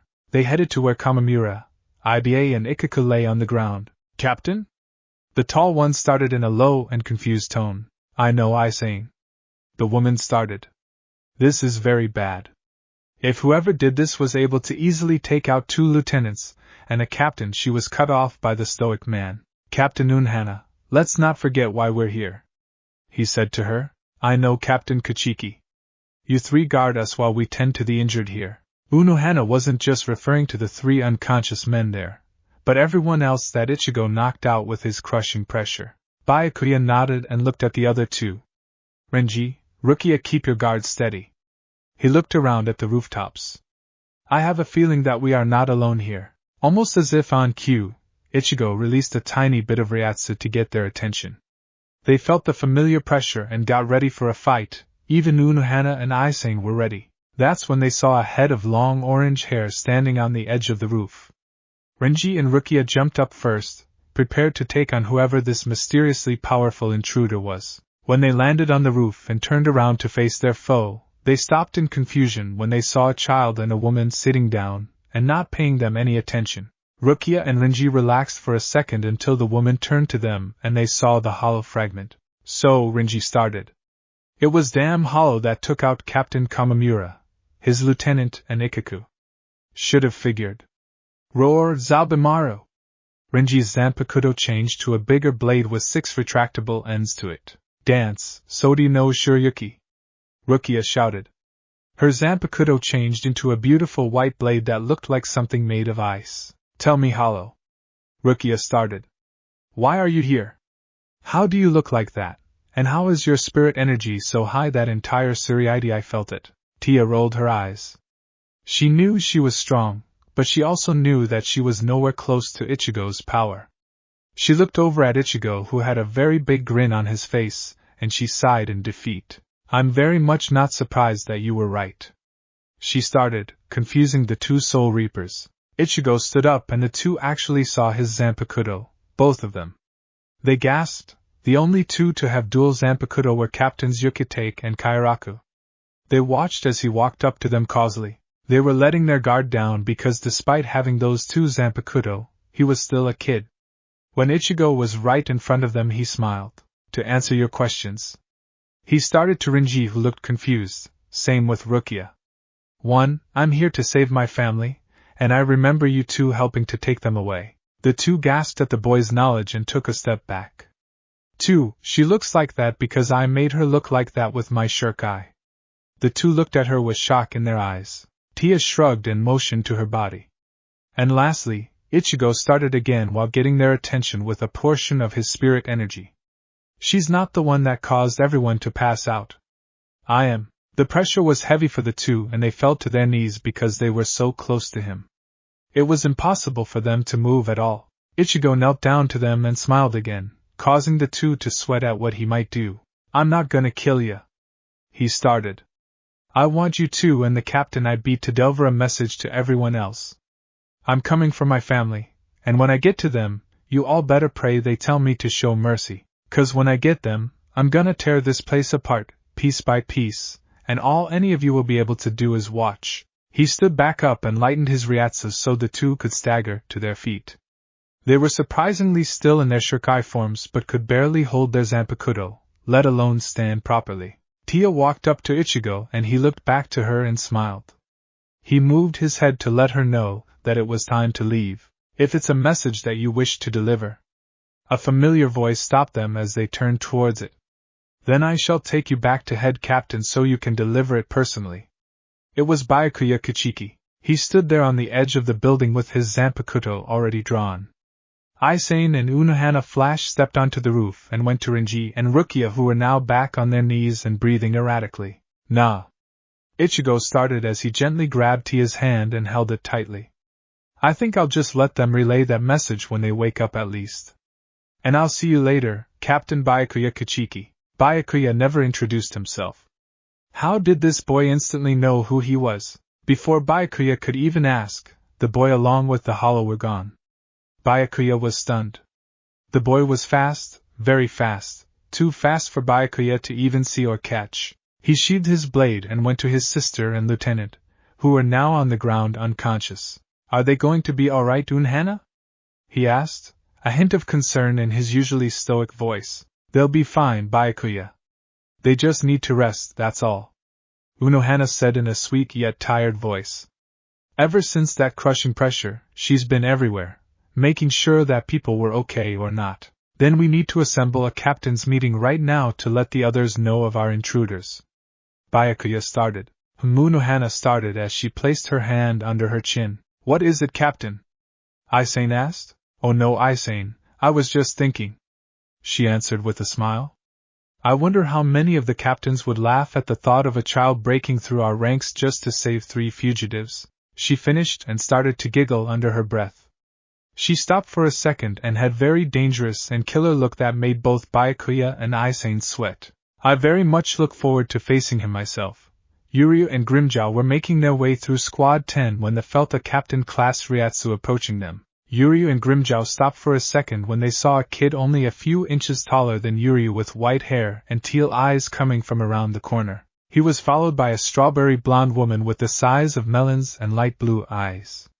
When Grimmjow saw her, he had to hold back the imminent nosebleed that was going to happen. Seems you two are the intruders. The kid started, his captain's Haori showing that this was his squad barracks. They let kids be captains? Yuryu started in slight confusion. He tilted his head at the captain, and had no idea what to make of him. You don't look much older than me. A tick mark appeared on his head and he was about to shout out, but the woman stopped him. Captain, if they're the intruders, then that means that they must be the ones with that crushing spirit energy. The captain sighed as he looked at the two. He analyzed the boy first, a Quincy. He was surprised that any Quincy were even alive after what happened all those years ago. He then turned his attention to the man with blue hair, and immediately sagged his face in annoyance. The man was having a nosebleed while staring at his lieutenants most likely. The lieutenant noticed his staring was starting to pose to entice the man in a distraction. The young captain was about to facepalm himself until he saw the hollow fragment on the man's jaw. That was when he gasped at what this man was. Ranjaku! The captain shouted, startling the woman. That man is a hollow. Ranjiku gasped at this, and saw that the man did in fact have a mask fragment on his jaw. Grimjow, will you stop drooling over that lady already? Yuria started to get Grimjow to focus. Right. Sorry, Grimjow said as he still stared. Ranjiku now had a tick mark at Yuria's comment about her. Hey brat! Who are you calling that lady? She all but shouted at him. Grimjow nudged Yuria on the shoulder to get his attention. Hey, while you take care of the captain here, I'll just, take care of his lieutenant. Fine, Yuria said as he rolled his eyes. But knowing Ichigo and how I can tell that he's fought a captain by now, Yuria looked up at Grimjow. No killing. Got it? Grimjow nodded his head and stared the woman down, but before he could even move, Yuria stopped him again. And no raping either. Grimjow visibly deflated at that but continued forward anyway. Both the captain and Ranjiku drew their swords and took their stances, but before Ranjiku could even react, she was being carried away from her captain. Ranjiku! The captain shouted as he turned around only to be stopped by Yuria, who was now standing there in front of him. The captain jumped back and took his stance again. Yuria drew out his bow and was about to fire, until the captain stopped him. Before we battle Quincy, I would like to know just who you are and why you're here. Yuria didn't lower his bow, but he did answer the captain. My name isn't Quincy. It's Yoruichi, and I'm here to help my cousin rescue his family from all of you. Yuria fired an arrow at high speeds at the captain. He barely had any time to dodge, so he blocked. The arrow may have been small, but it had the force to push him back very far. The captain had to fall down so the arrow could fly past him. Once he did, he was amazed by how far he was pushed back, several meters actually. The damage to the wall that the arrow hit was even more devastating. The wall had a large hole through it. Incredible. The captain started as he turned back around to face Yuryu. What kind of power is that? That isn't any kind of special ability from my bow, nor is it any kind of special attack. It was just my standard arrow, Yuryu said with a smirk. The young captain couldn't believe what he just heard. He figured that arrow was some kind of special attack or some kind of ability that Quincy had, but to be told it was just a normal arrow made him very uneasy. I'm impressed. The young captain started as he got up. To think that someone so young and a human at that could possess such power. It reminds me of myself when I was younger. He got to his feet. I'm Toshiro Hitsugaya, captain of Squad 10. Nice to meet you. Yuria started with a small bow. Now then, since you're being generous, could you tell me how to get to that tower over there? Toshiro shook his head at the request the young Quincy asked for. It is my sworn duty to protect the Suriidii from all threats that would cause it harm. That includes you, Yoruichi. Toshiro took his stance and was about to attack, but a sudden drop in spirit energy caught his attention. He then looked over to see his lieutenant being carried bridal style by the hollow. She was unconscious and didn't appear to have any wounds or bruises on her at all. Toshiro was about to say something to Grimjow, but before he could even speak, Grimjow motioned his head to Toshiro, telling him to turn around. When he did, he was met with an arrow into his chest. Yuria fired a normal arrow at his chest, and was aiming for his soul chain to render him useless. Toshiro felt this coming and shifted slightly enough so the arrow only grazed his chain, but the wound caused by the shot caused him to fall into unconsciousness. Yuria started as he walked over to the wounded captain. If all the captains are like this, then we should be able to save Ichigo's family a lot faster than we thought we would. He looked over at Grimjow, who was groping Ranjiku's uncovered, and gave him a stern stare. Sorry. Grimjow started as he covered her up and placed her next to her captain. Force of habit. Shaking his head at what he just heard, Yuria pushed up his glasses and looked back to him. Let's get going. I can tell Ichigo is already starting to pick up his pace. With that, Grimjow and Yuria made their way out of Squad 10 and were heading closer to the Senzeikyū. Captain's meeting 10 minutes later. This is an urgent emergency that pertains to the 4 intruders. The head captain shouted out as he banged his cane down. He was very angered that not only have they been invaded by only 4 intruders, but the fact that so far 2 of their captains have already been defeated by them. All the remaining captains stood in their places and were awaiting what the head captain had to say about this whole thing. Out of all of the captains there, the only 2 that didn't have worried looks on their faces were Kenpachi and Unohana. Kenpachi was excited to get the chance to face someone strong enough to nearly crush him completely under their spiritual pressure. Unohana was anticipating that, facing the orange-haired boy and seeing if he was a truly worthy opponent for her. Captains Yukitake and Kairaka were worried at how the old man was gonna take the possibility that these intruders were more than they could handle. Out of the centuries that they have been captains, and even back when they were students, they'd never felt an intense pressure like that before, and it made them wonder just how strong these intruders really were. Byakuya was conflicted. True, the intruder was just a boy and he said wasn't going to kill anyone, but that kind of power inside a child needs to be put down. The only problem was the fact that could he actually end the life of a child? Kuratsuchi wanted to dissect the powerful intruders at first, but thanks to the crushing pressure, most of his devices were now destroyed. He wanted to at first, but now he just wanted revenge for his destroyed work. Jin wasn't smiling at all this time. He knew Aizen's plan needed Ichigo in one piece, and he also knew that his own plans would be completely worth nothing if this boy were to somehow succeed in his own mission. Tosen also couldn't believe that Aizen's ace in the hole was now his, costing him so many years of planning. If it were up to him, he would have had the boy killed a long time ago. Aizen was seething with rage. His own creation had made his whole plan a total failure now. Unless he would come up with some kind of plan right now before the execution date, then he knew that he would be found out, and his plan for takeover would end here and now. Soifan was all but filled with dread. If this boy was truly Yoruichi's child and she was the one who took his mother away from him, then that means that he would be coming for her instead of the other way around. She had to find him and find some sort of way to stop him, but the only question was, how? It appears that the intruders have been identified as 2 children and 2 strange-looking hollows. The head captain continued. The mention of the strange hollows caught Aizen's attention 100%. Head captain? Aizen started. What do you mean when you say strange hollows? Is there something different about them compared to regular hollows? The report that we received from Kamamura was a very human-like hollow with immense spirit energy, and no hollow hole in her chest. Kuratsuchi started. Captains Kuchiki and Unohana saw her firsthand.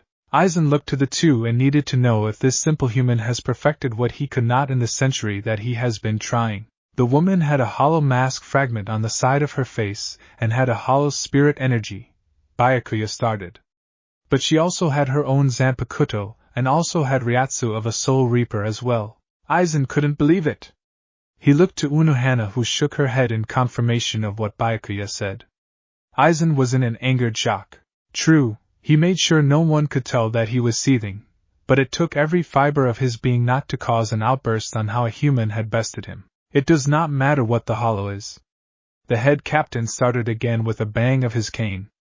What matters is that this child and his companions are here to free the 3 traitors within the Senzeikyū, which is why we are moving the execution date to tomorrow. Everyone was completely shocked by what the head captain had declared.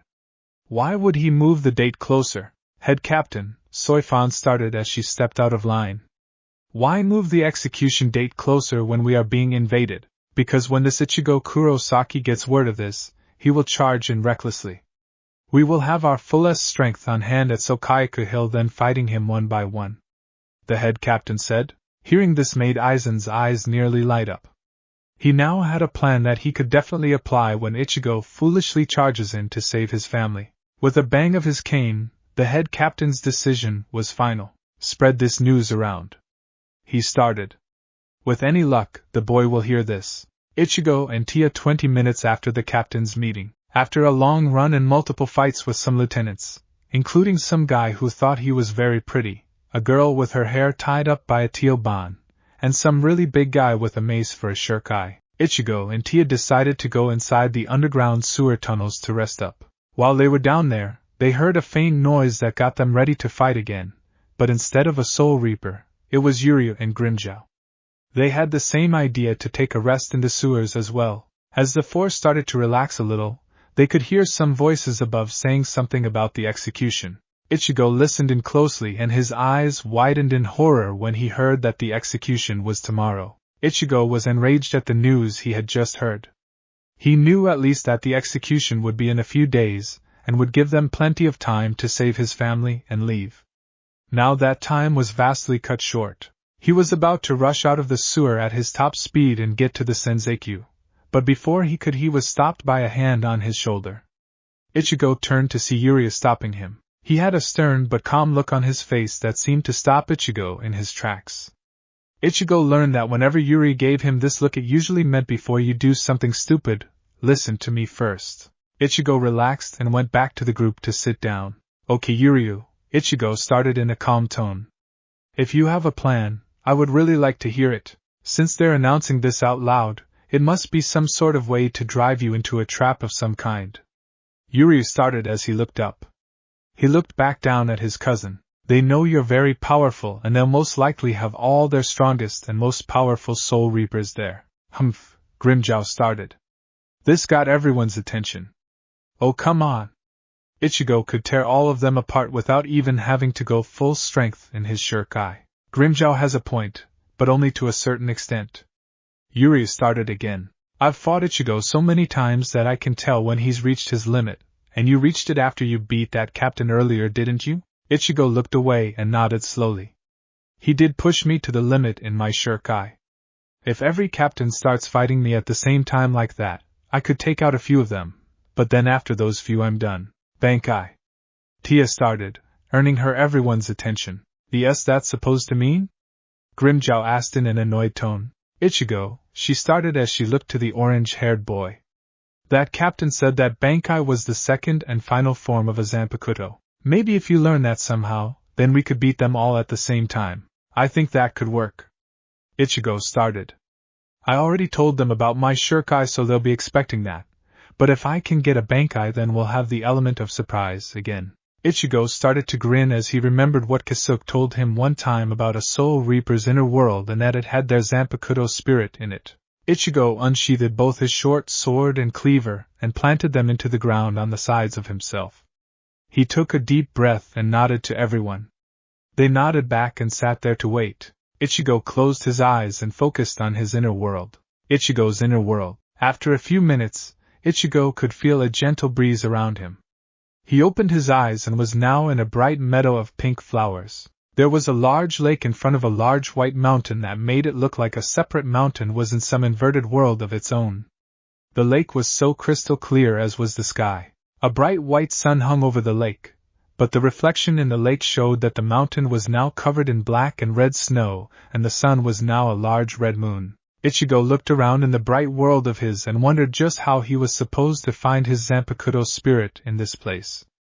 Suddenly a voice broke him from his thoughts. Beautiful, isn't it? Ichigo turned around to see a girl dressed in a long orange dress that stopped right at her calves. She was a little taller than Ichigo by a few inches and had long clear hair that was almost see-through had it not been for the odd blue streak in it. She had the whitest eyes and regular-looking skin, and she also had a very cute smile. Hiya, Ichigo, she said with a big smile. I finally get to see you for this reason, huh? And it only took you, let's see. She started to count with her fingers. Only forever to do so. Hafukusuki? Ichigo started as he tilted his head at the girl. Last time I was here all those years ago you looked like a big black smoke, or something. How are you like this now? Hafuku still smiled at him, and walked over. When she was right in front of him she stopped. "'Cause silly, you were way too broken up to see me and this place as it should be. Remember when you first came here and this place looked like a storm went through it?" Ichigo nodded. "Well, that was because you were still remembering that night every single day. Now that you've found true happiness with your new family, and have come to terms with your old family's deaths, your world and ourselves are now as we should be. Clear," she motioned to the water. "Young," she motioned to herself. "And flourishing." She motioned to the flowers and the mountain. Ichigo looked around and smiled at everything Hafuku told him. As he looked around, the inverted world beneath the lake caught his attention. Then he remembered what Hafuku said. Ourselves? Hafuku's smile would have to be surgically removed from her face at this point. She pointed to the mountain with one hand. Him. A figure stood up and Ichigo couldn't fully make him out until the figure appeared in front of him. He was around Hafuku's height, and had short dark hair that had an orange streak in it. He wore a blue shirt with no sleeves and orange shorts that went past his knees. His eyes were just like his hair, dark, and his skin was the same as Hafuku's. Ichigo looked back to Hafuku, and she pointed to a large patch of the meadow Ichigo hadn't noticed before. This patch was blue and was circling an entire area with a woman sitting in the center of it. She looked over at Ichigo and smiled. She stood and then disappeared. When she did, the patch of blue flowers changed to pink again, and then she reappeared in front of Ichigo. The blue flowers engulfed where she was standing only as she knelt down to Ichigo. She was wearing an all-white outfit that seemingly flowed like it was its own being entirely. She had short all-blue hair that also seemed to move on its own like her outfit. She had blue eyes as well and an almost motherly look to her. "Hello, Ichigo." She started as she hugged him gently. "It's finally good to see you clearly this time." She released him and stood up. Both she and the boy looked back to Hafuku as did Ichigo. She lightened her smile and started caressing her cheeks. "Man, my face is sore from smiling too much." She stopped and looked to Ichigo again with a grin this time as she pointed to the lake. "And one more for good measure." A hand started to come out of the water, and then the rest of the body. It stood there in the lake for a while until it looked up and covered its face from the sun. It reached down in the water and pulled out a black umbrella. When it opened it up and placed it over itself, his body, which was pure black beforehand, started to change. Its skin was now an albino color same as its hair. The rest of it changed until it looked like a perfect copy of Ichigo, only there was something completely different about him. He looked like an older version of Ichigo with white skin and longer hair that went all the way down to his back. The hair was still orange, and it wasn't tied up like Ichigo usually has his. When the older Ichigo looked over to his younger self, young Ichigo could see the black and yellow eyes on his face. The older version smiled at him and started to walk on the water towards them. When he was finally out of the water, he stood in front of Ichigo and grinned. "Hey there, King," he said in a distorted voice. Ichigo was surprised by the voice more than anything. It sounded like a distorted version of himself, only older. When the initial shock faded, Ichigo looked at the older him and tilted his head to him. "King?" he asked. "What are you talking about? And who or what are you?" The woman chuckled under her breath and got everyone's attention. "Why, this is your inner hollow, Ichigo. Don't you remember?" Ichigo looked up at her with a surprised look on his face. Then he looked back to his inner hollow. "But why is he older than me? When you were in your mother's womb, she was attacked by a hollow and it infected her body and took away her ability to fight." The woman started. "Your father sacrificed his power to save her, but when he did, the hollow, as well as both of their powers, transferred into your body. Which is why both Hokufusuki, myself, and your inner hollow exist. But didn't you at least try and devour my soul like most hollows would have done?" Ichigo asked his hollow. His hollow grinned. "Yeah, I tried. But when I was going to, these three stopped me and we made a deal. I get my own world to stay in, and when the time was right I can see just how strong you really are." Ichigo looked up to him with a grin of his own. "So is this the part where we fight?" "Actually, Ichi," the female Hafuku started. "In order for you to achieve Bankai is to fight and defeat all of us at the same time." Her smile returned. "And when you figure it out, that's when you'll be able to get your Bankai, and the other guy and area it comes with."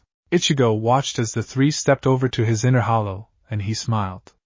He knew that this was gonna take some time, but he also knew that he could do this.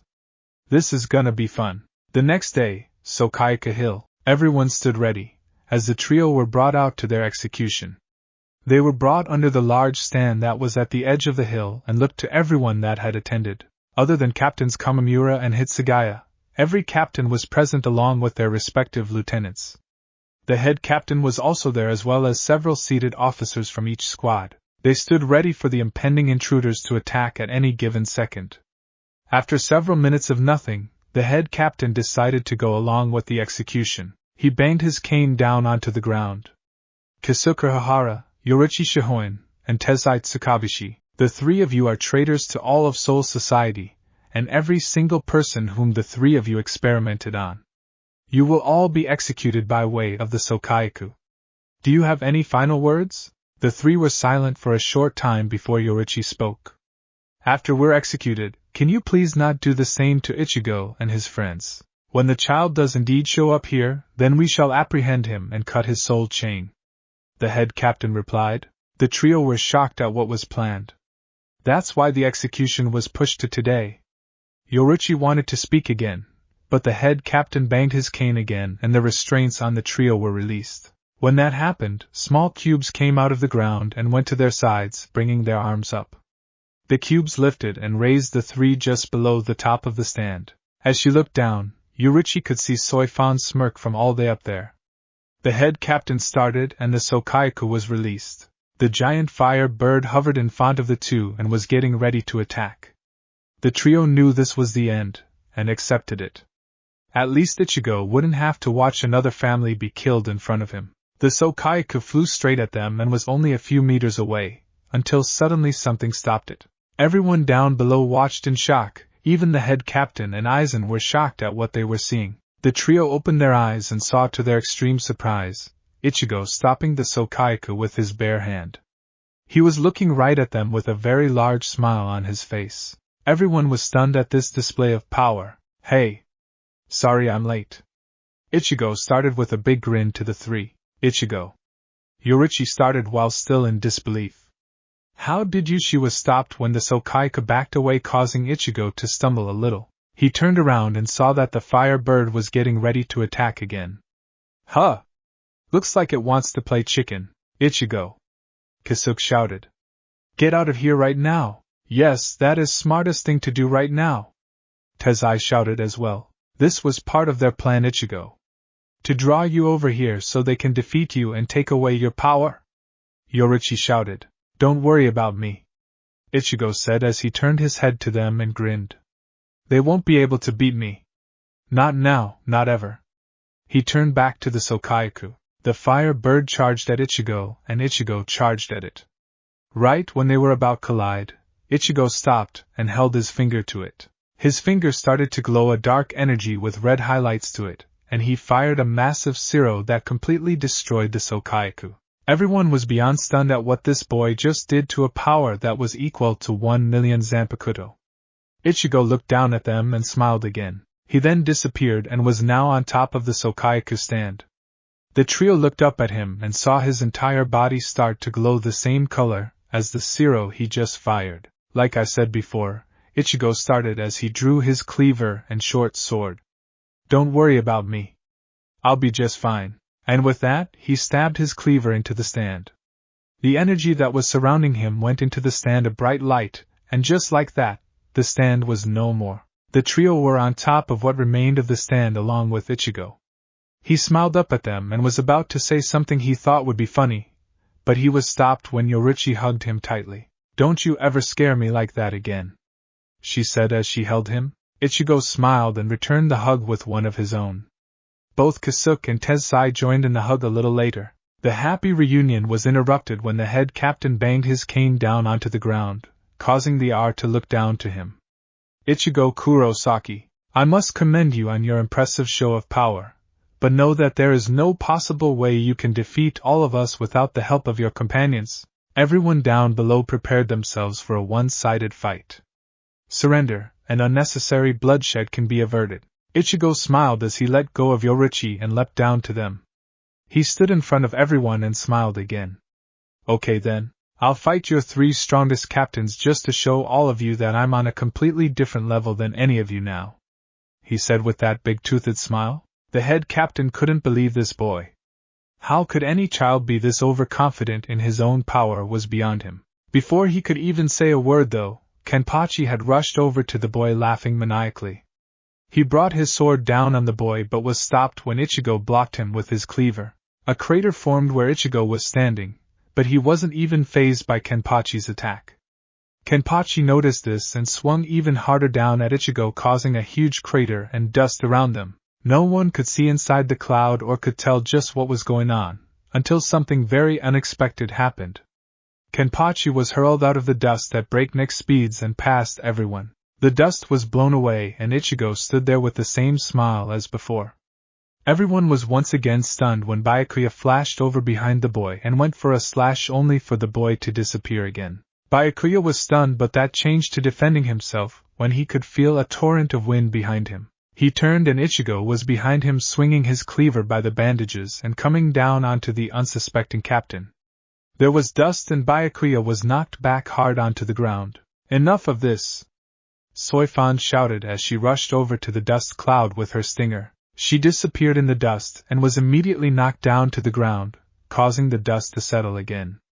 Ichigo walked over to her downed body and knelt down to her. She was barely moving and breathing in short, shallow breaths. So you're Soifan? Ichigo asked her. She looked up to him and attempted a scowl. When that failed her, she tried to speak but couldn't. Don't worry, I'm only releasing a tiny bit of my energy to crush a certain spot. You were just in it at the wrong time. Ichigo stood up and looked to the stunned audience of people. I said 3 of the strongest. By my count, that's 2. It was very surreal. Who stepped up to him next? Captain Unohana walked out in front of everyone and drew her Zanpakuto. She had a very different look on her face and everyone could feel a completely different ryatsu from her. This was no longer Retsu Unohana, this was the first Kenpachi for centuries prior. She stopped in front of the boy and her spiritual pressure undid her braid. Ichigo tilted his head to her and wondered just what she was even trying to do. He looked back to the crowd and could tell they were very nervous and afraid of her. Huh! Ichigo started as he looked back up to her. You must be pretty strong if everyone looks like that now. I've been looking forward to this. Even her voice was different, sending chills down everyone else's spines. Suddenly, without warning, Unohana was gone, making Ichigo look surprised for the first time today. She appeared behind him and thrust her blade at him, but Ichigo blocked with his cleaver and began to go on the offensive. He went to attack her but noticed that all of his attacks were being blocked and dodged easily by the woman. She started as she blocked both the short sword and cleaver. I expected more from you, child. No matter, I will end this now. She slashed and sent Ichigo flying away from her and next to the edge of the hill. This brought even more shock since this boy hadn't even been fazed by either Kenpachi Zaraki or Byakuya beforehand. Ichigo stood up and shook his head to stop the spinning sensation. He turned around to her and grinned. Take life and own it as your own. Give life and watch it flourish. Destroy life and watch it tremble. Hafukusuki. Ichigo now had his shuriken out and was pointing it straight at the woman. Unohana hadn't even flinched at the boy's increased spirit energy or the rising pressure. He was trying to force her down. Silly child, she said as she flashed over to him. Ichigo didn't see that coming and had to once again go on the defensive. He jumped out of her flurry of attacks when he was running out of hill to stand on. He looked down and saw that she was gone. He looked around and then felt some kind of liquid fall down on him from above. He looked up and saw her standing on some kind of large creature that was releasing the liquid down onto him. She had the same look on her face as before and Ichigo felt very weak all of a sudden. It is over, Ichigo Kurosaki. She started. For what it's worth, you at least tried your hardest, but it just wasn't enough to defeat me. Ichigo fell down hard onto the ground and the trio were stunned at what just happened. The crowd down below were basically praying at this point that she was done and would go back to her old self now. She hovered over the motionless boy for a short time before the creature disappeared and she landed with her Zanpakuto still in her hand. She walked over to the boy and grinned as she raised her blade. Goodbye, Ichigo Kurosaki, she said as she brought her sword down onto him. She hit, and there was more dust mixed in with blood now. When it settled, Unohana stood up and was holding the lifeless body by the back of the neck. She walked over to the head captain and held the body up to him. It's better this way. Now he won't be a problem anymore, she said to him. The head captain sighed and was about to take the boy away, until the body started to crack and then shatter into nothing. This caused both the head captain and Unohana to gasp at what just happened. Pretty cool, right?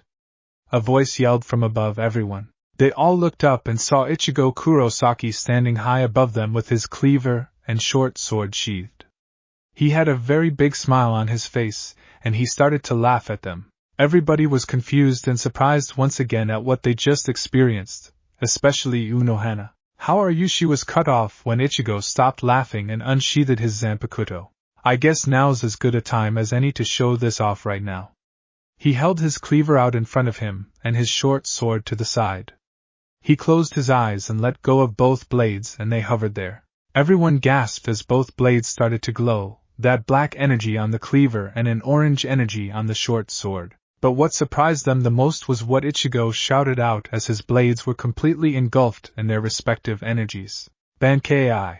A large pool of black and orange energy engulfed the boy and mixed into a massive torrent of pure purple and blue energy. The energy covered the entire sky over the Siriidii, and it was now dark everywhere except for where Ichigo was standing beforehand. A bright white light shined from where he was standing and lit the entirety of the Siriidii now, almost like it was its own sun. Suddenly, a part of the dark energy came down, and was now laying in front of everyone. They all watched as this energy started to move on its own like it was alive. It stood up and started to change into a young man with very long orange hair that had white, black, and blue streaks in it that went all the way down to the tips, and he basically looks like how he does in the normal manga/anime, as a 15-year-old when it comes to just the height. His skin was pale and he was wearing what looked like living energy in the form of his Soul Reaper outfit. Ichigo stood up straight and started to stretch himself out, but what was very puzzling to everyone was the fact that he didn't have any weapon of any sorts. After he was done stretching, Ichigo looked over to everyone with his piercing purple and red eyes and grinned. "Jigaka no Hafukusuki," he said in a distorted voice. "What is the meaning of this?" Unohana shouted, causing everyone behind her to back away. "I killed you! How are you still alive, boy?" Ichigo continued to grin at her but answered regardless. "My Zanpakuto spirits allow me to change Ryatsu at my will when I'm in Shirkai. That's something I'm pretty sure everyone knows by now, but you all don't know is that I can also manipulate the Ryatsu in the air to create a perfect copy of myself." Everyone gasped at what they were told. Never in the history of the Siriidii had anyone been able to do that with just Ryatsu, and no kind of experimentation. "And how long have you had a Bankai?" the head captain asked. Ichigo placed a hand under his chin and thought for a few seconds. He then snapped his fingers as if he got it. "Like a few hours ago." Once again, everyone was stunned at what they heard. This boy never ceases to amaze them. From his power, to his abilities, and now his ability to master Bankai in only a few hours. Ichigo looked back to his family and gave them a thumbs up. They smiled down to him and did the same, then both Yuryu, Grimjow and Tia joined the three on the destroyed stand. They each grabbed one of them. Yuryu had Kisuke, Tia had Yoruichi and Grimjow had to halt Tezai. "God damn it, you're heavy!" he shouted as they went down to the bottom of the stand behind Ichigo. Ichigo turned around just in time to see Kenpachi without his eye patch on maniacally laughing as he rushed over. When he was about to strike, a sword made out of the energy that surrounded Ichigo appeared in his hand. He blocked Kenpachi easily and flicked his wrist. When he did that, Kenpachi was sent away from him. He landed hard on the ground again. The next thing Ichigo knew, Unohana had once again came at him with her flurry of strikes again, but this time she was stopped by another sword that appeared in front of her. Confused, Unohana started to defend herself from the floating purple blade and couldn't believe just what was going on. She looked back over to Ichigo when she clashed with the blade again. He was just standing there and smiling at her. "Bankai. Senbunzakura Kageyoshi," Byakuya said as his Bankai appeared around Ichigo, Unohana and Kenpachi. The swords formed around them and Ichigo looked around. He whistled at how impressive it all looked, but when he saw Byakuya standing there he tilted his head. Byakuya made the multiple blades turn into millions of pink petals that came at Ichigo from all sides. Ichigo stood there and smiled. The petals hit him all at once and for a while, everyone thought it was over once again, but like before, the boy was full of surprises. The petals were all blown away and Ichigo stood there in a dome of black energy. He grinned at the usually stoic captain and pointed at him. Byakuya thought a Siro was about to be fired, but instead a part of the dark sky fell onto him. Senbunzakura tried to get inside to defend its master from whatever was happening to him but couldn't penetrate the small cloud. Ichigo snapped his fingers and the cloud went back into the sky, showing a bloodied Byakuya laying on the ground and breathing shallowly. Senbunzakura went back to its sealed state and fell in front of its master. "One," Ichigo said with a grin. Kenpachi was back on his feet and he rushed Ichigo again.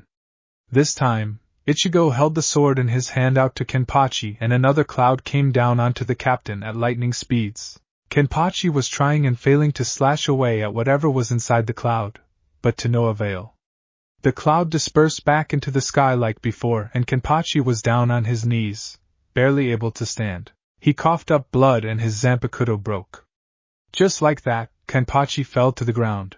2. One more. Ichigo looked over to Unohana, who was now fighting and losing against 7 swords that were tearing her apart. She fell to her knees and breathed heavily. She could barely lift her sword to defend herself, or even lift her arms to heal herself. The swords stopped and vanished. Ichigo disappeared in a cloud of purple smoke only to appear in front of her. She looked up to him with the last of her strength and scowled. To think that I would be bested by a child. She started as she started fade in and out of consciousness. At least make it quick. I'm not gonna kill you. As a matter of fact, I didn't kill anybody since I've been here, yet you all seem very okay with killing me now. Ichigo started as he looked down at her. He then turned to everyone else only to see a captain far off in the distance sticking his hand through that Rukia girl from before. What the hell? Realizing that he wasn't talking to them, everyone turned to see Aizen putting Rukia down and holding an object in his hand. Suddenly, through Ichigo's Bankai, 3 bright light pillars came down and engulfed both Aizen, Jin and Tosen. Everyone backed away from them, and knew exactly what that light was and where it was coming from. They looked up and saw that the uncovered part of the sky had a massive tear coming from it, and where the 3 light pillars came from. Then Minos Grande started to come out and spasm throughout the tear. Aizen! The head captain shouted as the 3 were lifted into the tear slowly. What is the meaning of this? Simple head captain. Aizen started as he took off his glasses and smoothed back his hair. There is a true law of power in the world, and that power is squandered here. The power of the Soul King is the most absolute power in reality, and I will take that power and change reality for myself. All those hollow experiments, and all those test subjects have truly made this wait very worth it. Hey, wait a sec. Tia started as she and the other walked up to Ichigo. That's the guy that forced us draw you away from your family, Ichigo. Ichigo looked up to the former captain and scowled. Aizen noticed the scowl and smirked. Yes. As a matter of fact, Ichigo Kurosaki, I was the one who's been forging your life from the very beginning. What do you mean? Ichigo asked with a surprised look to his pale face. I was the one who had your mother attacked all those years ago. Aizen started. It was my will that caused your mother and father to lose their power in the first place. Ichigo was surprised for the second time today. And you want to know something else? Aizen started when they were nearly at the entrance. I was the one that sent Grand Fisher to you 4 years ago. Hearing that news caused Yoruichi, Kisuke and Tensai to gasp at this new information. They looked over at Ichigo, who was staring at the man with wide eyes. He had his mouth agape and was breathing erratically like he did all those years ago. Aizen smirked at Ichigo again and then was about to head into the tear, until Ichigo screamed loudly into the air, causing everyone still conscious to stagger at the shock wave his voice carried. The crushing pressure was back like before, only this time, other than the people behind him, everyone was down on the ground. Aizen, Jin and Tosen were having trouble moving as the pressure continued to bang down onto them as well.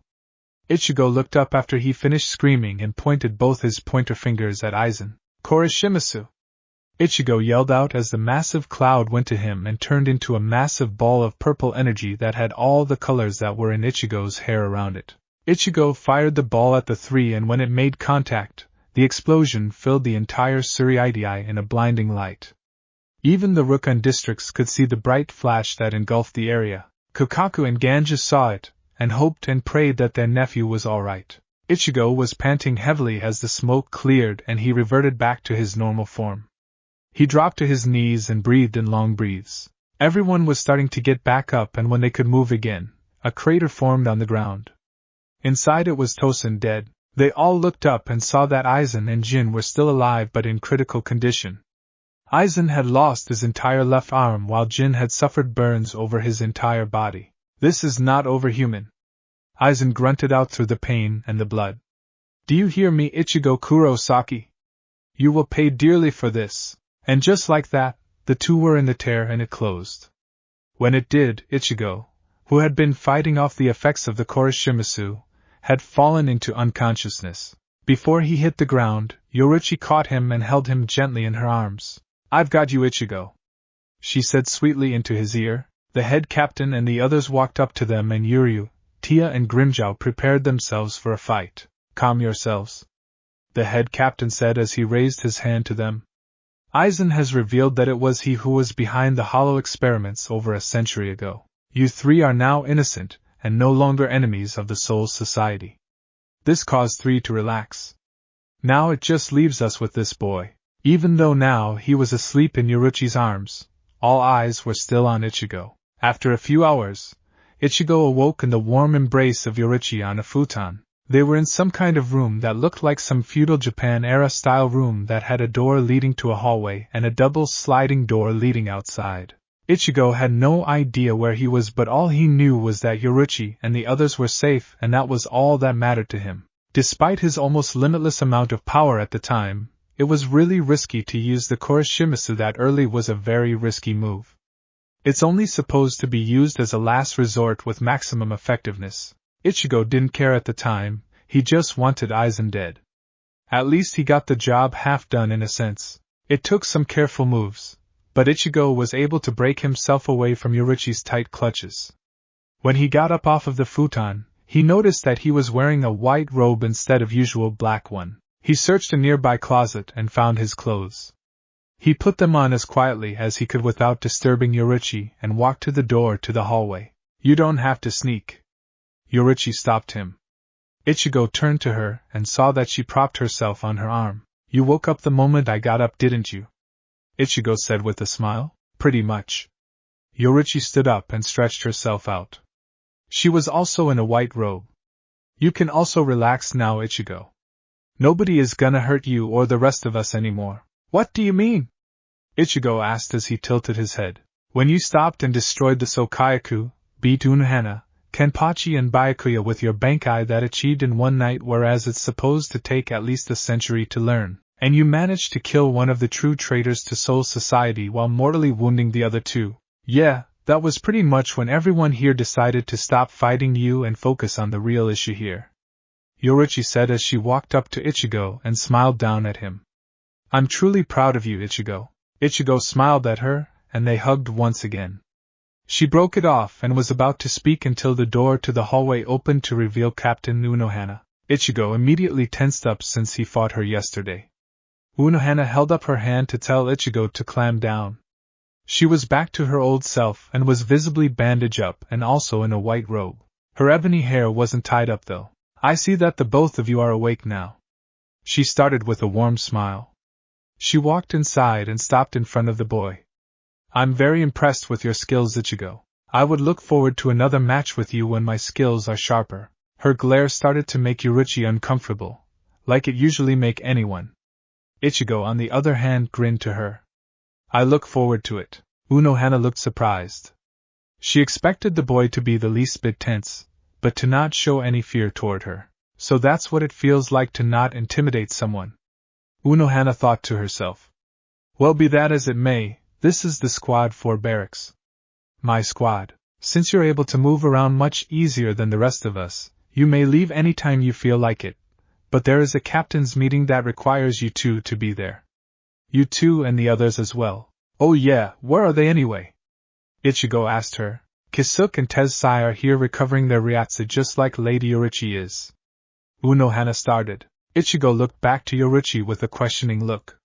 You were called Lady Yoruichi? She scratched the back of her head and let out a weak chuckle. Yeah. It was a long time ago. Your companions are in one of the training grounds. Unohana started again. They're expecting you sooner or later. Thank you, Captain Unohana. Ichigo bowed to her. Also, sorry for putting you in your own barracks all messed up and all. It's fine, Ichigo. I haven't had that much fun in many centuries. It's good to know I have someone who can truly test all of my limits and skills. Unohana turned and walked out the door, but before she closed it, she turned back around to the two and gave another cold look that sent shivers up Yoruichi's spine. I do expect to face you again, Ichigo Kurosaki. Wouldn't have it any other way. Ichigo replied with a smile. Unohana went back to her original self and smiled. She left shortly after. She's a really nice lady. A few minutes later, Ichigo was walking outside in the streets of the Siriidii to wherever his friends were. Finding Yuria was never difficult for Ichigo before, but since they were in this place with all these people here, it was a little difficult to find him. Ichigo decided to focus on Quincy and Haloryatsu and saw that they weren't far. Instead of flashing over there, Ichigo decided to walk and enjoy the sunlight for a while. As he walked along the street, all eyes were on him. News of the Ryoko boy with long orange hair taking on and defeating 4 of the strongest captains, and causing what is now known as the Crushing swarmed the entire Tsuruidai. News of Aizen, Jin and Tosen's betrayal and how Ichigo killed one and severely injured the other 2 also spread because of a magazine that flew off the shelves earlier today. Whoa! Is that him? One Soul Reaper asked another as Ichigo walked past them. Yeah, that's him. Orange hair and everything. I seriously can't believe that a kid was able to beat 4 captains. I saw him, man. He absolutely destroyed them with his Bankai. That kid has a Bankai? Yeah. It says so in the magazine. The last Soul Reaper held up a magazine that had a sleeping Ichigo on the Sokaiku hill on the cover of it. Ichigo saw the cover and saw himself in Yoruichi's arms as he was asleep. He went over to the people talking about him, and they tensed up for a second. Could I see that real quick? Ichigo asked them. The man with the magazine handed it to Ichigo. Ichigo looked inside of it, and saw multiple pictures of himself both on the hill and in the Squad 4 barracks. In all of them he was asleep. Ichigo looked at the text that had who photographed all of the pictures and saw that the name was Ranjiku Matsumoto of the Soul Reaper Women's Association. He handed the magazine back to the man and walked off after he thanked them. As he walked off, they all watched him and wondered just how was a kid like that as powerful as the magazine, and everyone keeps saying. Ichigo was walking along to the training grounds when he heard a very familiar voice yelling at him from behind. There you are, Ichigo. Ichigo turned and saw to his surprise Kakaku running up to him, and shoving any and everybody out of her way. He smiled at her, and she slid over and scooped him up into a very tight hug. Goddamn, I was so worried when I saw that giant dark cloud over Tsuruidai. And then that huge flash. Kakaku was speaking pretty fast and tightening her hold. She looked around and saw that multiple people were staring at them. What? An aunt can't be happy her nephew is safe. Off. Everybody scattered when she shouted to them, and Kakaku and Ichigo were the only ones on that street. Ichigo was tapping her on the shoulder multiple times while she held him, and she finally looked down to see Ichigo struggling to breathe in between her large. Oh shit. Kakaku let him go and he landed on his feet, gasping for air. Sorry about that, Ichigo. I was just so damn worried about you. It's okay. I'm fine. Yoruichi used to do that to me sometimes when I was younger. Ichigo responded after he regained his breath. How did you get in Tsuruidai anyway? Force them to open the door after the Shiba name was cleared. She patted Ichigo on the head. And it's all thanks to you, Ichigo. What do you mean? Ichigo asked her. A long time ago, the Shiba clan was accused of being a part of hollow experimentation and cast out of Tsuruidai. Most of us were killed and some of us went into hiding like myself and Ganju. But now that bastard Aizen is now the real culprit to all of this, the Shiba name means something again. And I seriously can't wait for the hottie you get and continue that name with, nephew of mine. Kakaku had a massive grin on her face, and Ichigo knew exactly what she was implying. You do realize that I'm just 11, right? Ichigo asked her. That shouldn't stop the girls from flocking all towards you though. Kakaku said with a devious grin. Ichigo smirked at her, then remembered just why he was out right now. I'm gonna go and say hi to Yuryu and the others. Wanna tag along? Kakaku thought about it for a second, then shook her head. I would love to, but I'm heading over to Squad 4 to check on Yoruichi. She is an old friend of mine I haven't seen in more than a century. Ichigo nodded in understanding and was about to leave until Kakaku picked him up again and hugged him tightly for the second time. She let go after a few minutes and left for the Squad 4 barracks while Ichigo went the other way to his cousin and friends. When he made it to the training area, he saw that both Tia and Grimmjow were dodging Yuryu's endless flurry of arrows. The two were teaming up to fight Yuryu and were holding their own against him. Grimmjow looked over at Tia and nodded to her.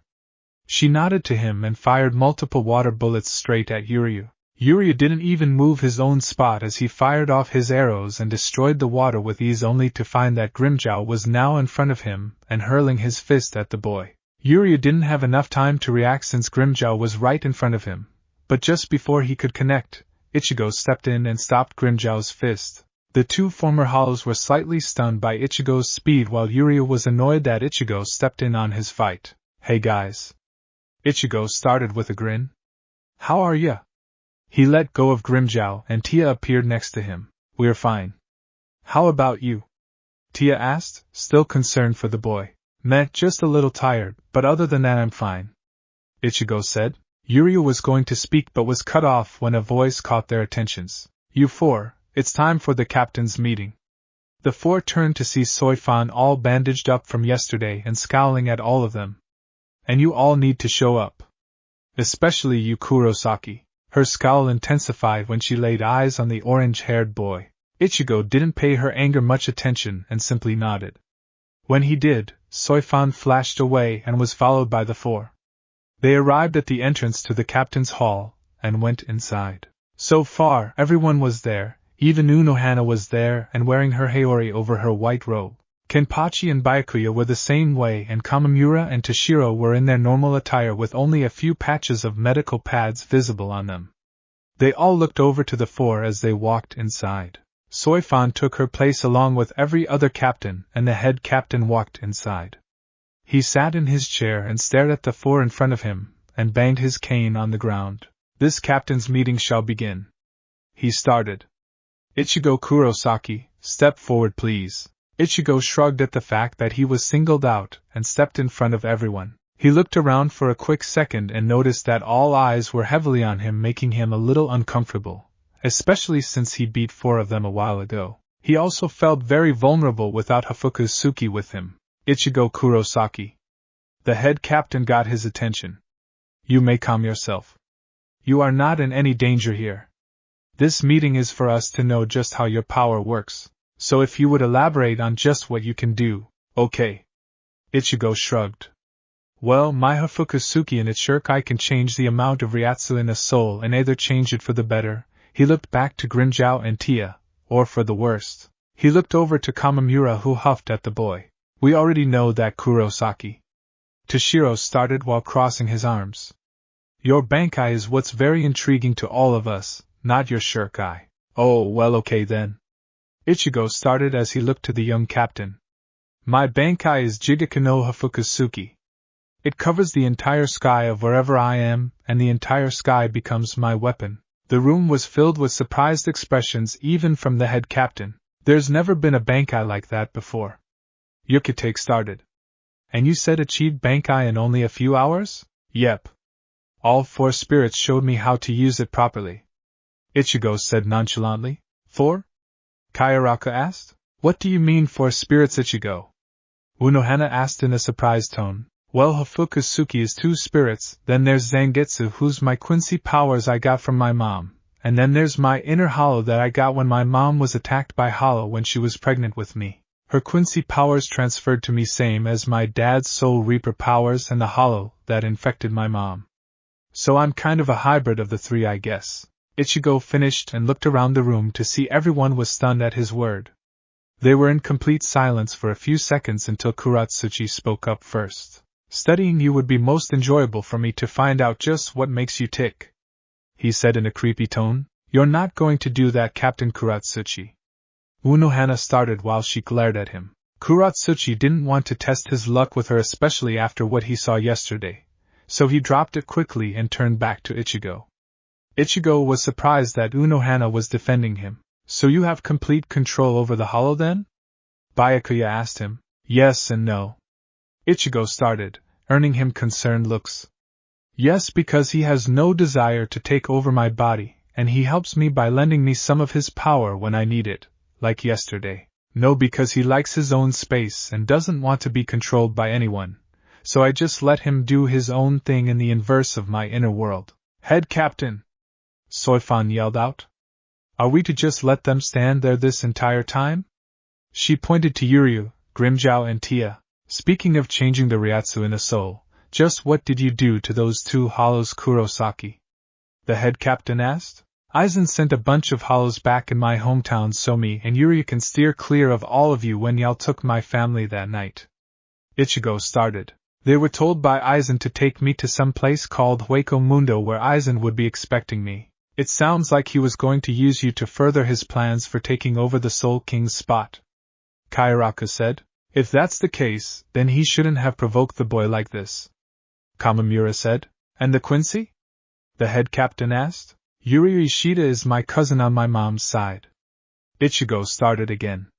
We've been training together for 4 years and he's been able to absorb my excess Ryatsu, and the Ryatsu in this place.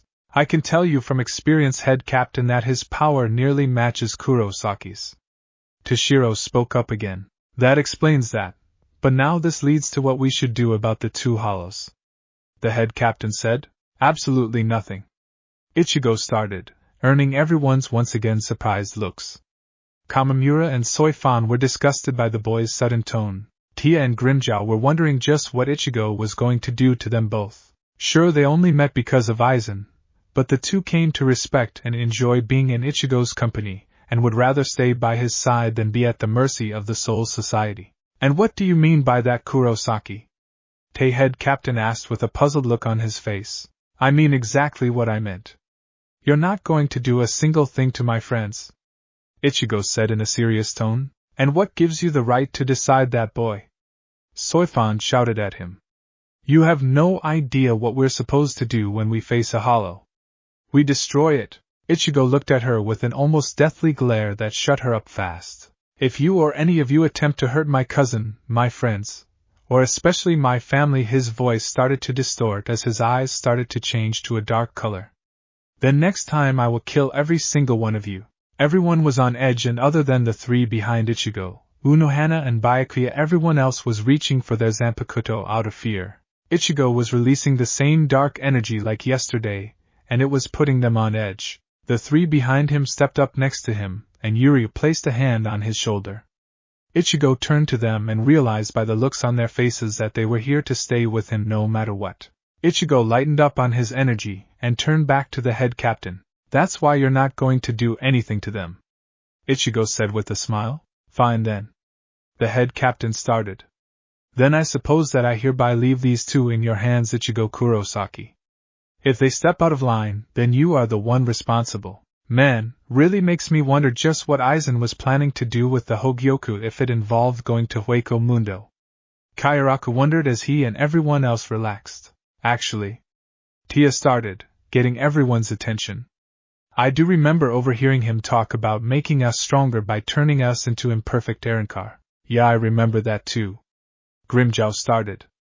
And useless for the 2 of us now thanks to Ichigo. Ichigo suddenly had an idea. He turned to his cousin and gave him a very devious grin.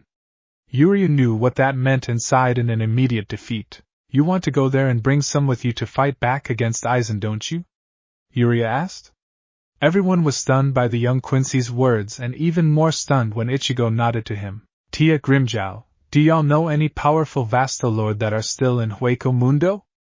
Ichigo asked, earning a smile from Tia and a grin from Grimjow. Hell yeah, we do! Grimjow shouted out. Let's go right now. Hold on 1 second. Soifan yelled out again. Head captain, you can't simply allow this to happen, can you? This boy is talking about assembling his own hollow army, and doing who knows what with it. I'll take responsibility for every single one of them, and they stay with me in the world of the living. We won't attack Suriidai as long as y'all don't attack us. Everybody's happy, Ichigo said with a grin on his face. All eyes were on the head captain as he too sighed in defeat. All right, Kurosaki. You may assemble this force of yours, but you will be responsible for any trouble they cause. Every captain was either stunned or shocked at the head captain's decision. Only Kenpachi seemed amused at this news. More powerful people for him to fight. Awesome. Ichigo started as he and his friends left. We'll leave in a little bit then. Bye everyone.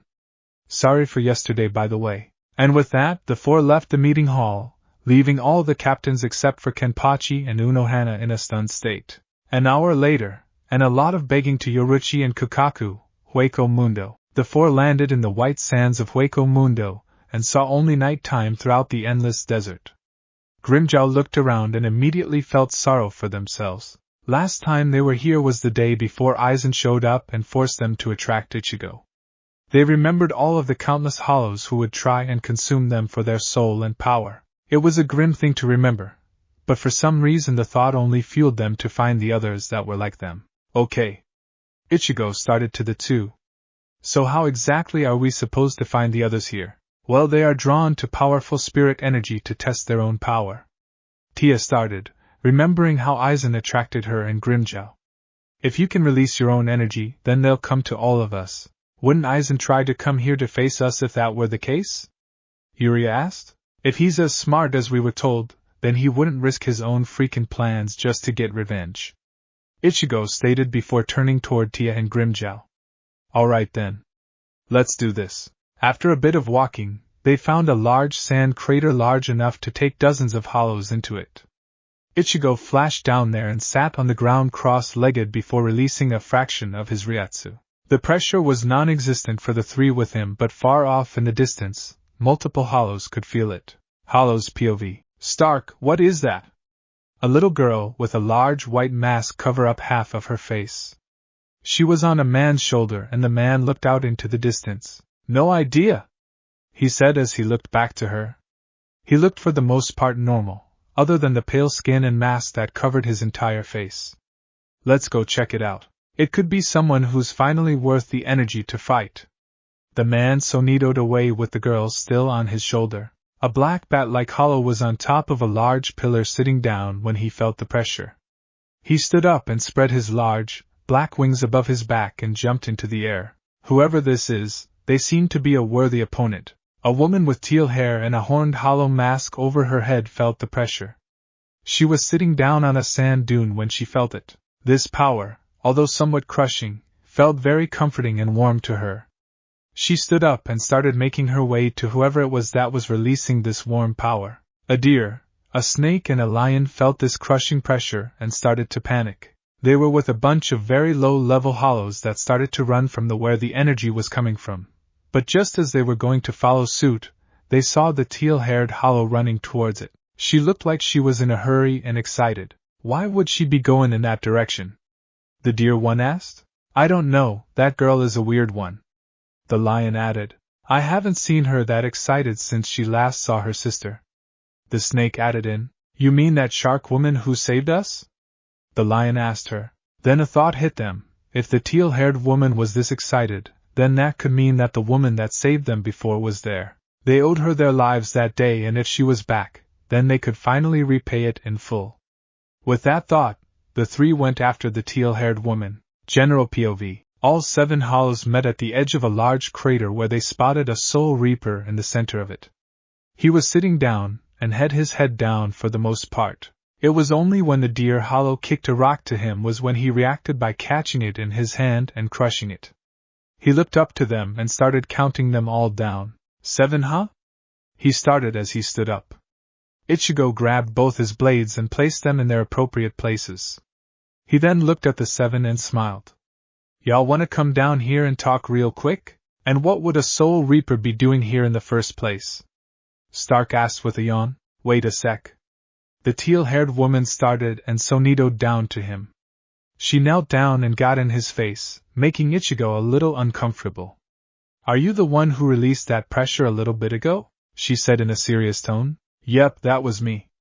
Ichigo answered her. At first, he thought she might attack him to test her powers to someone as strong as he is. Ichigo prepared himself for the worst, but found that it was very useless when she wrapped him in a crushing hug. Oh, I'm so happy! She yelled out as she picked him up and swung him around like he was teddy bear. And you're so super duper cute too! I could just hold you in my arms forever. As she was swinging around, she caught a glimpse of a blonde-haired, dark-skinned woman smiling warmly at her. She immediately stopped and looked at her with wide eyes. Big sister? She said slowly. Tia stood up from where she was between Grimmjow and Yuri and walked over to her. When she was right in front of the teal-haired woman, she placed her hand on the woman's shoulder. Hey Neilio, it's been a while, hasn't it? Neilio dropped Ichigo, who landed on his feet, and she started to tear up. Tia smiled softly at her and brought her in for a hug. Neilio wrapped her arms around her big sister and wailed out, Big sister, I missed you so much. The snake, Lion and Deer looked at Tia and remembered how she used to look. The sight of her now made them all rush down to her. Are you really her? The Lion started. This got Tia's attention. Do you remember us? The Deer asked. Tia stared at the three hard. Please, do you remember any of us? The Snake asked in a pleading voice. Tia looked at the three and remembered them all. Mila Rose, Sun, Apache. She smiled at the three. How could I forget you three? The sound of their names coming out of her mouth made the three smile at her. Ichigo stayed out of the whole ordeal as the three went to Tai. Tai looked at all four of them and then looked back at Ichigo to nod. Ichigo grinned and pulled out his Zanpakuto. The four tensed up and prepared themselves, as did Stark and the bat still on top of the crater. It's okay, Tia said to the four. They looked at her as she walked out of the way. When she turned around again and smiled at them. The reason I'm like this now, she motioned to herself, is because of Ichigo. She looked to him, and the rest followed suit. The seven looked back at Tia and could feel that she was more powerful than the rest of them and actually had absolute control of her true hollow form. Stark, along with the girl, and the bat went down to stand next to the four. They all looked at Ichigo, who had a big smile on his face as he began to chant his Shirkai release. Take life and own it as your own. Give life and watch it flourish. Destroy life and watch it tremble. Hafukusuki. The orange energy engulfed Ichigo completely like it had all the times before. It dispersed, and showed his Shirkai to the seven. They were all amazed when they felt the overwhelming power he was releasing just from his Shirkai alone. Ichigo smiled to them, and held his sword up. Everybody ready? He asked. They didn't have much time to respond when Ichigo brought down his blade while yelling out, Kaizen Shimasu! He swung his blade and the orange energy engulfed the seven all at once. For a few minutes, it enclosed them all and Tia and Grimmjow were getting worried. Ichigo was breathing in long breaths and his knees were shaking to keep him standing. They watched as he gritted his teeth and stood straight as he roared into the air while raising his blade as well. When he did, the orange energy traveled upward and then disappeared. Ichigo fell to his knees and his Shirkai faded back to his two blades. Grimmjow and Tia rushed to him, while Yuria walked over since he knew all Ichigo would need is a little rest after all of that. Hey, you alright? Grimmjow asked, concerned for Ichigo since neither he nor Tia have ever seen Ichigo weak before. Ichigo gave a thumbs up and said, Yeah, I'm fine. Just have never done a Kaizen Shimasu with that many people before. They looked back over to where the seven stood beforehand. Only now every single one of them were completely different from before. Melio had looked more human now and had her hollow mask fragment only on top of her head. She had on a white outfit same as her sister, but this one had teal streaks that traveled from her pants leg all the way to her collar. The bat, who was now referred to as Ulquiorra at this point, was no longer a bat anymore. He was now a man with pale skin and black hair that went to his shoulders. He was wearing a white outfit with short sleeves on his arms and a large black tattoo on his right arm of his old wings. He looked at the tattoo with his new green eyes and was amazed at his appearance. Stark may not have changed much other than his skin being a normal color, and having on a white outfit with shorts and a short-sleeved shirt, but the girl on his shoulder looked different. She was a little taller, and had on a tight pair of white shorts and a crop top. Her mask was covering a part of her face, mainly on her left eye, and she had short light green hair. Sun had turned into a girl with olive hair and pale skin. She had a few purple markings on the side of her face and a very long-sleeved outfit on. She got a real good look at herself when she twirled around. Apache was now a short girl with short blue hair that had a red streak in it. She had a horn on the center of her forehead and was wearing a relaxed white outfit with a sleeveless jacket. Her eyes were two different colors as well, one blue and the other red. Mila Rose changed in a weird way. She now had dark skin, almost as dark as Yoruichi but light like Tia's. She was taller than Apache and Sun, and had on a white skirt with a white shirt that showed skin in all the right places if you were Grimmjow or Stark. Even Ulquiorra was staring at her. Mila Rose watched as everyone was staring at her, and wondered why until she felt a breeze. She looked to herself, and saw what she was wearing. What the? She shouted as she stormed over toward the downed Ichigo. She grabbed him by the collar, and shook him furiously in a comedic way. Hey kid, Why am I wearing this exposing outfit, while everyone else gets to wear clothes that don't show much? Sorry about that, Ichigo said in a groggy tone. I was doing everyone one at a time while y'all were in Kaizen Shimasu. Never did that many people before, so it was taking a lot out of me. Hence the reason a lot of you are dressed so differently, and you were last. I was very tired when I got to you, so I just threw something on you. Sorry. Mila Rose was about to shout some more at the exhausted boy, but was stopped when Tia grabbed her by the shoulder and got her attention. Mila turned around and saw the soft expression on her idol's face. Mila couldn't stay angry, and she let Ichigo down gently. Soul Reaper Ulquiorra started but was quickly cut off by Ichigo waving his hand to him. Ichigo.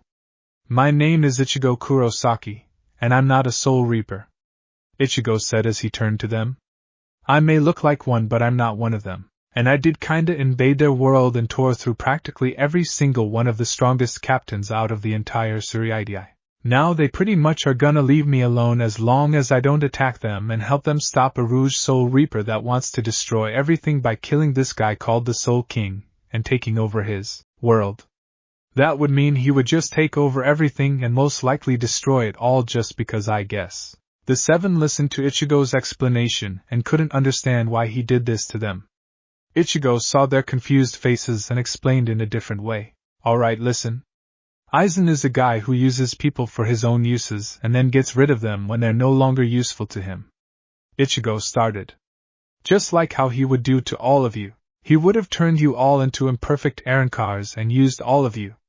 So I decided to beat him to the punch and find some of the strongest out of all of you so y'all can help me stop him. So basically need your own army to battle his that he's starting to make. Lilith started. And that army is all of us. Yeah, pretty much. Ichigo shrugged. If all of you are okay with no longer having to live with that hunger for souls, or live in this extremely depressing world anymore, you can all come to my world in the living world so y'all can get stronger. The seven were surprised that this boy they just met had basically said that they can leave with him, and all they had to do was fight by his side. After a brief moment, Nilio stepped over to him and smiled. As long as I'm with my big sister, I'll be okay with this, she said as she stood next to Tia. We're coming too, Apache said as she, Sun and Mila Rose went over and stood next to Tia as well. Guess we've got nothing else better to do. Stark started. What do you say, Lilith? Lilith grinned and hopped on his shoulder. This is gonna be way too good to pass up. With that, Stark and Lilith joined them. They stepped next to Grimjow, who was grinning as he thought that they were gonna have really fun spars. All eyes were now on Ulquiorra as he stood there. After a sigh he looked over and said, Might as well, to see if I can fill this emptiness with something precious now. He walked over to them and Ichigo smiled. Alright, let's head back. Yuri, you ready? Ichigo asked his cousin. Always, Yuri said as he stood in front of Ichigo. They started to focus their Ryatsu together, and it brought up a portal back to Kisuke's shop. Ichigo motioned everyone to go through and they did. After they left, Yuri went in next, followed by Ichigo last. They landed outside the shop where Kon was still in Ichigo's body. What the heck? He said from where he was seated on the front porch. Kon saw Ichigo and Yuri land in front of them, and saw their smiles at him. So Ichigo, Kon started. Who are all your guests? These are some new friends we made, Kon. Ichigo started. They'll be helping us stop Aizen, and he won't know. After they all landed in front of the shop and Ichigo got back into his body, he and Yuri showed everyone inside. Kon followed them while he was in a stuffed lion plushie. By the time they made it to the training grounds, Lilith had him in her arms and kept him close to her chest. Kon wasn't complaining. They all stepped down into the training grounds and all of the Arankar were in awe of this place. How in the hell does somebody hide a huge place like this without anyone noticing? Apache asked to no one in particular. The coolest part about this place, Ichigo started to all of them, is that this place basically makes it so no spirit energy escapes this place, meaning all of you can train here as hard as you want. And over there, Ichigo pointed to a large hot spring in the distance. That hot spring heals all wounds, bruises, torn muscles, and pretty much all injuries that aren't life-threatening. They all looked around and were wondering only one last thing. Does that mean we have to sleep down here forever? Stark asked Ichigo. Wouldn't doubt that, Ichigo said with a shrug. But let me go back to Soul Society later after school and talk to Yoruichi and Kasuke to see if we can get you guys some beds and jigais. Gee, what now? Neilio asked him as she tilted her head. A jigai is something Kasuke makes so that a soul can enter it to mask and hide their ryatsu. Ichigo explained. Kinda like how I just got back in my own body. But Kasuke will make jigais for all of you that will hide your hollow energy. With that, Ichigo looked back at Yuryu. Wanna come with or stay here and train them when I leave? Ichigo asked his cousin. Yuryu thought for a second and stopped when he snapped his fingers. I'll stay and train them if you bring me back any object from the Soul Society. Okay? Yuryu held out his fist and Ichigo fist bumped him and smiled. You got it, dude, Ichigo said as he went back to the ladder and leapt up it. Ichigo was back in the shop and decided to stretch before going to school. He grabbed his bag and headed out. It had been a very long day for him. Not only did he just threaten the 13 court guard squad with death if they were to hurt his friends and family, he also went to Hueco Mundo and gathered more help. Then he improved them with Kaizen Shimasu and is now letting them live in the training grounds. Now he was gonna head back after school and convince Yoruichi and Kasuke to let them stay. Man, today really has been a day, Ichigo said after a sigh. As he was walking though, he failed to notice two people in midair watching him from a very far distance. One was a man with short blonde hair and the other was a short girl with tied-up blonde hair in ponytails. They watched as Ichigo walked through the crowds of people and the girl scoffed at him. You mean to tell me he's the key to us winning, Shinji? She asked. Yep. Shinji started as he took a swig of water from his bottle. That kid is a game changer for everyone, Hiyori. If we can convince him to help us, then we can end Aizen once and for all. And how the hell are we even supposed to get to Hueco Mundo anyway? Hiyori asked in an annoyed tone. Those hollows that he brought with him will be able to. Shinji started again with a cocky grin.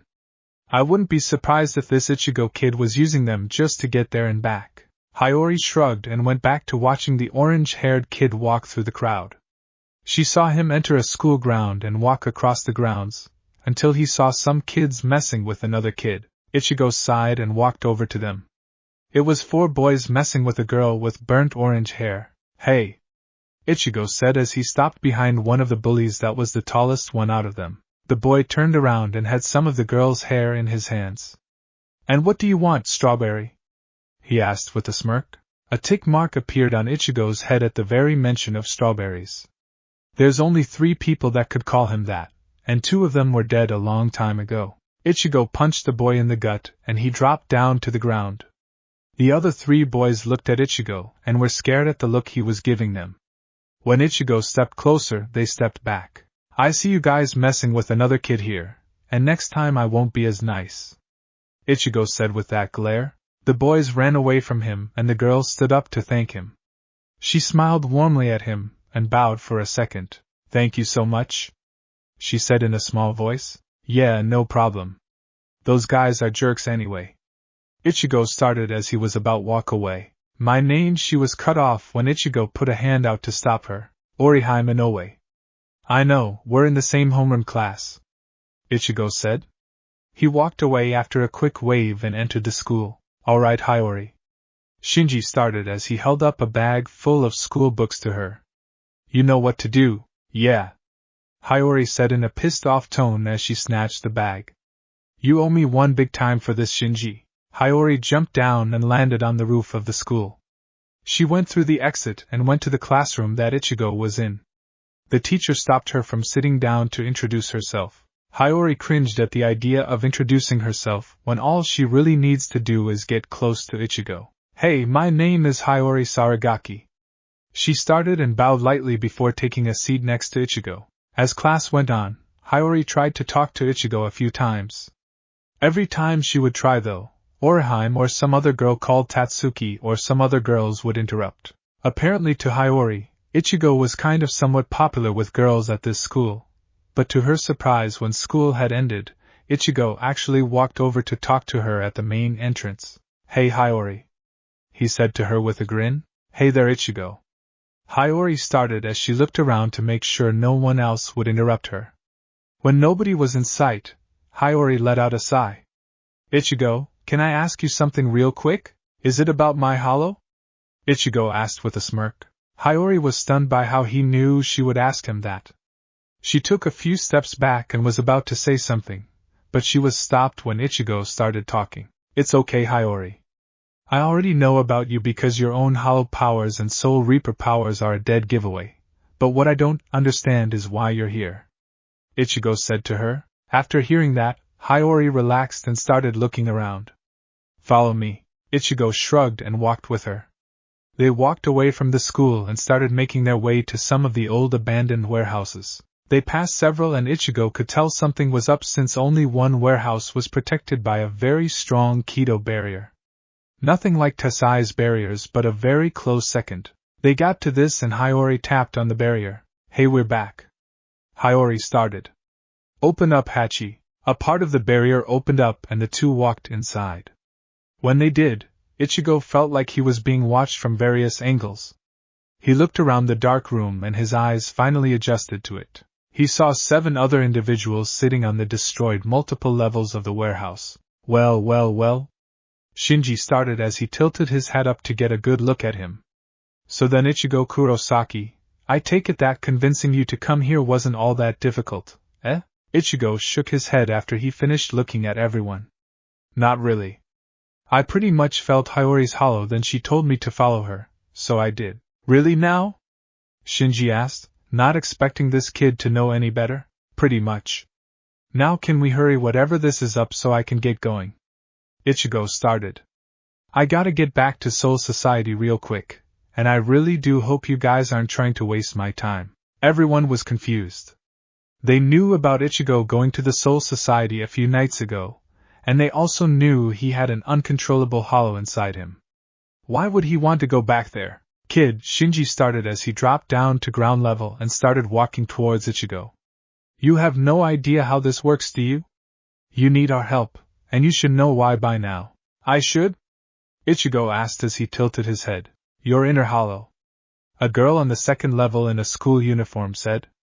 We know you posse's one, and we also know that it will tear apart your soul to take control of you. We were in the same boat a long time ago. We call ourselves Vizards. Oh, wait a sec, you mean the tall me? Ichigo said, getting everyone's attention. Yeah, I'm good.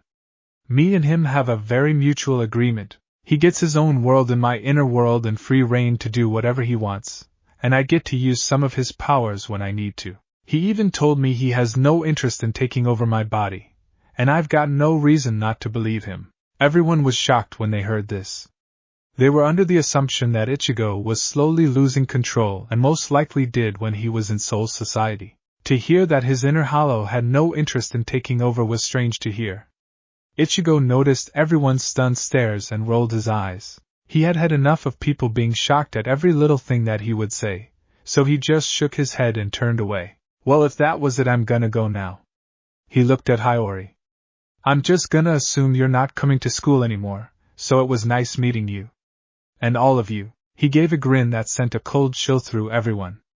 Now that I know what all of you look like and how all of your hollows feel like, I'll know if any of you attack anybody that I cared about. His eyes changed to that dark color just like before. And I'll know just how to find you and make wish you never bothered to sway me over with this crap. Everyone got the message there, same as the captains did. Ichigo went back to normal and smiled. He waved before leaving the Vizards to ponder their next step in getting Ichigo to their side. Ichigo walked all the way back to the shop and went down into the training grounds where he saw every errand-car breathing heavily, swords drawn and all taking on Yuryu. Yuryu had his bow out and was getting ready to fire a white arrow again until he saw Ichigo standing at the ladder. Ichigo waved and Yuryu drew back his bow and waved back. The errand-car noticed and turned to see Ichigo picking up Kan and taking out his mod soul. He swallowed the pill and was in his soul reaper form now. When they saw him approach, they tensed up, thinking that they would have to fight both of them now. I'm not here to train right now, guys, y'all can take a rest real quick, Ichigo said to them all. There was an almost collective sigh of relief as they all went to where the hot spring was to heal up. Ichigo went to Yuryu and Yuryu had a look Ichigo has seen multiple times before. What is it? Ichigo asked while rolling his eyes. You sure took your sweet time getting here. Yuryu started. What took you? There was a new student named Hiyori that took me to the old warehouses out of town. Ichigo started. He got a very odd sensation that he was being stared at again, and turned to see the women staring at him when he said that sentence. They were staring intently and Ichigo just motioned them away. When they left, he turned back to Yuryu and continued. She wanted me to join her group called the Vizards, and I think they want me to help them stop Aizen. What exactly is a Vizard? Yuryu asked him. I'm gonna assume it's the opposite of an Arankar. Instead of a hollow that's given Soul Reaper powers, it's a Soul Reaper given hollow powers. Ichigo said to his cousin. So what did you say to them anyway? Yuryu asked. I basically said no cause they assumed that my own inner hollow was trying to take control of my body. But he's not. Yuryu tilted his head. I know, but apparently they didn't. Ichigo continued. Anyway, I'm gonna head back to the Soul Society now to talk to Kasuke and Yoruichi about our guest. Be back later. Yuryu and Ichigo fist bumped and Ichigo went out to find the Afro Reaper again. When he did, he asked him nicely this time to open the Senkumin to the Suriidai again. The Afro Reaper agreed and Ichigo rushed through the tunnel all the way to the light at the end. He found himself falling near Squad 11 and landed in a training ground in front of, no surprise, Kenpachi, who was the only guy standing. Everyone else had been knocked out. Kenpachi looked down to Ichigo and grinned. So, you ready for round 2? Kenpachi said as he lifted the kendo sword. Ichigo flashed past him and went out the entrance as soon as Kenpachi hit the ground. There was now a crater in the training grounds and Kenpachi was seething at the fact Ichigo didn't want to fight him. Ichigo walked along to the Squad 4 barracks and felt Yoruichi and Kasuke along with Kakaku and Tezai sitting in near the pond of Squad 4. Ichigo went inside and followed their energy until he was at the door leading outside. He opened it, and the 4 noticed him walk in. Ichigo, Kasuke started as he smiled to the boy. Well, you're back a lot earlier than we expected. Ichigo smiled and sat his Zanpakutos on a bench before walking over to sit next to Yoruichi and Kakaku. It wasn't all that hard really. Oh really now? Yoruichi asked with a devious grin. You did go to school after you went, right? Ichigo nodded to her, then gave her a familiar look that told her that he wanted something. Okay. Yoruichi started. What's up? I found an improved 7 hollows in Hueco Mundo. Ichigo said. Nice work. Kasuke said as he took a cup of sake and started drinking it. Yeah, now they're kinda in the training grounds and need a place to stay in, guys. Ichigo said quickly, causing Kasuke to do a spit take near Tezai. So you basically came back to ask permission for them to stay? Kakaku asked her nephew. Yeah, pretty much. Ichigo answered her with a smile. Well, I'm okay with it as long as you keep them in line, Ichigo. Yoruichi said to him with a smile. They all looked at Kasuke, who had a look of defeat on his face.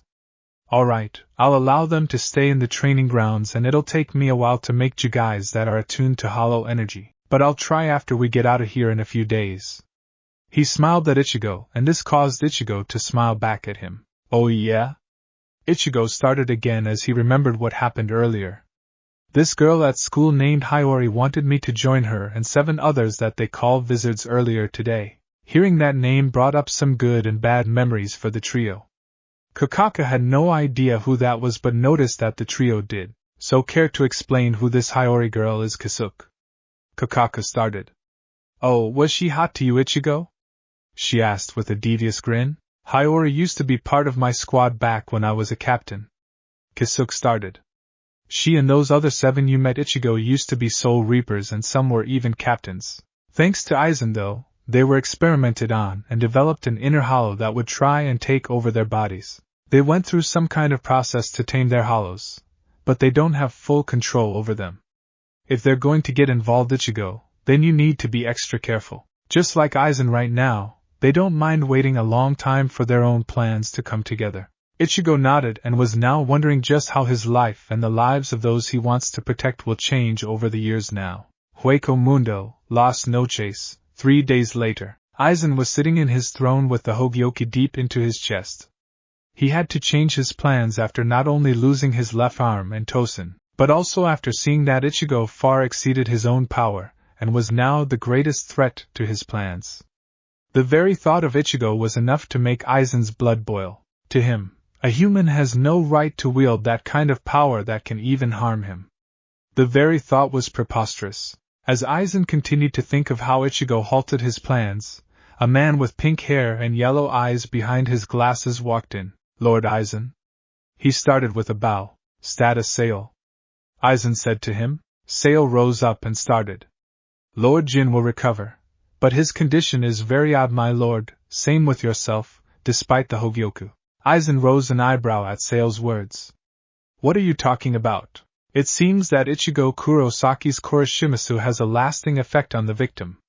Sale pushed up his glasses. It appears that no matter how many times I try and heal Jin's body, he does indeed heal, but then his body regresses back to its original state.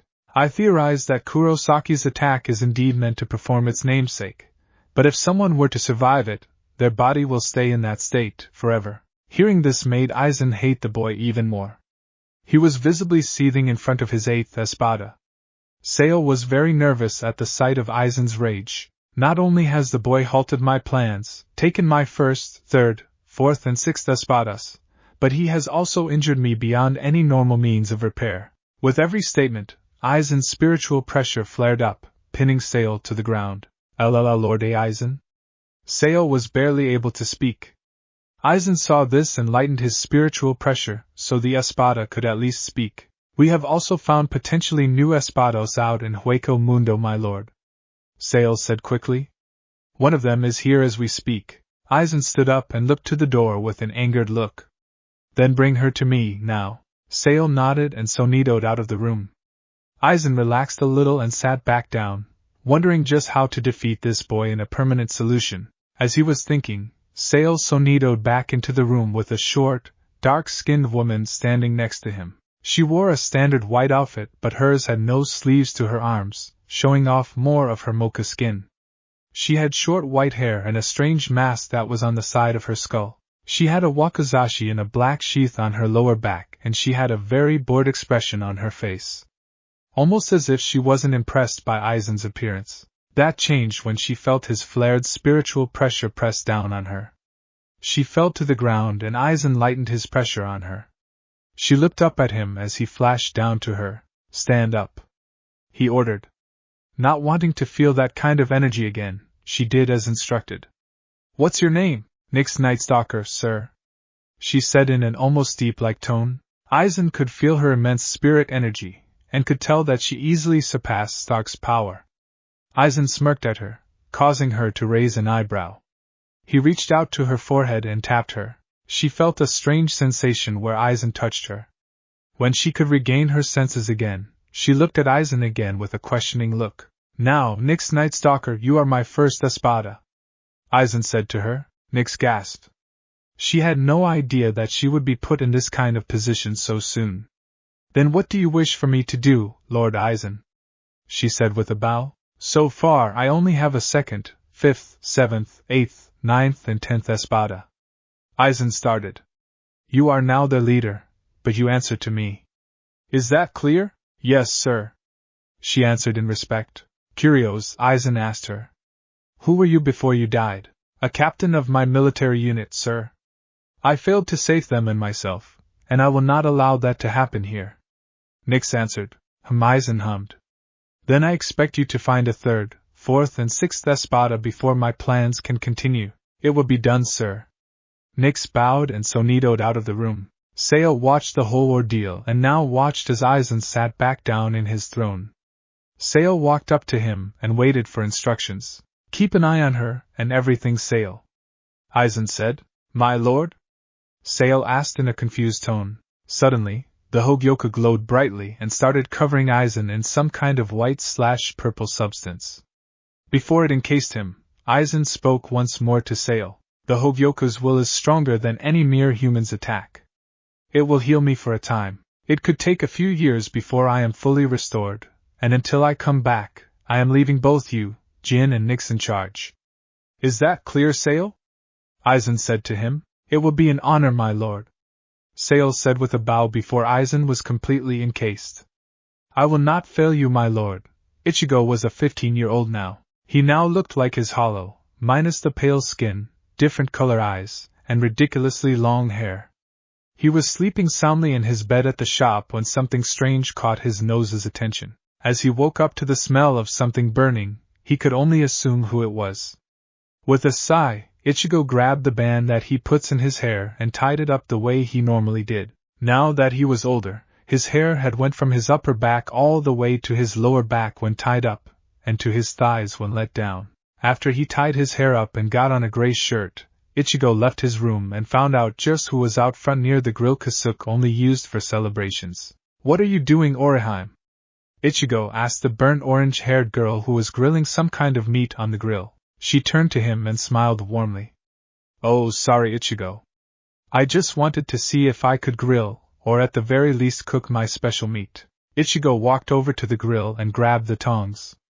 He took the meat off the grill and held it up to her in confusion. Even if it was burnt, Ichigo could usually tell what kind of food it used to be, but with Orihime and her mystery food, it was always hard to tell. Ichigo shook his head and placed the meat on a plate that was on the table. "So are you ready to go to school, Ichigo?" she asked him. Ichigo looked back inside and saw that the clock only read 6:02 am, almost 2 hours before class starts. "Not really, Orihime. Still gotta get dressed, eat breakfast and fix up the shop," Ichigo said to her. "My grill!" Kasuke screamed out as he and everyone else stood next to the doorway.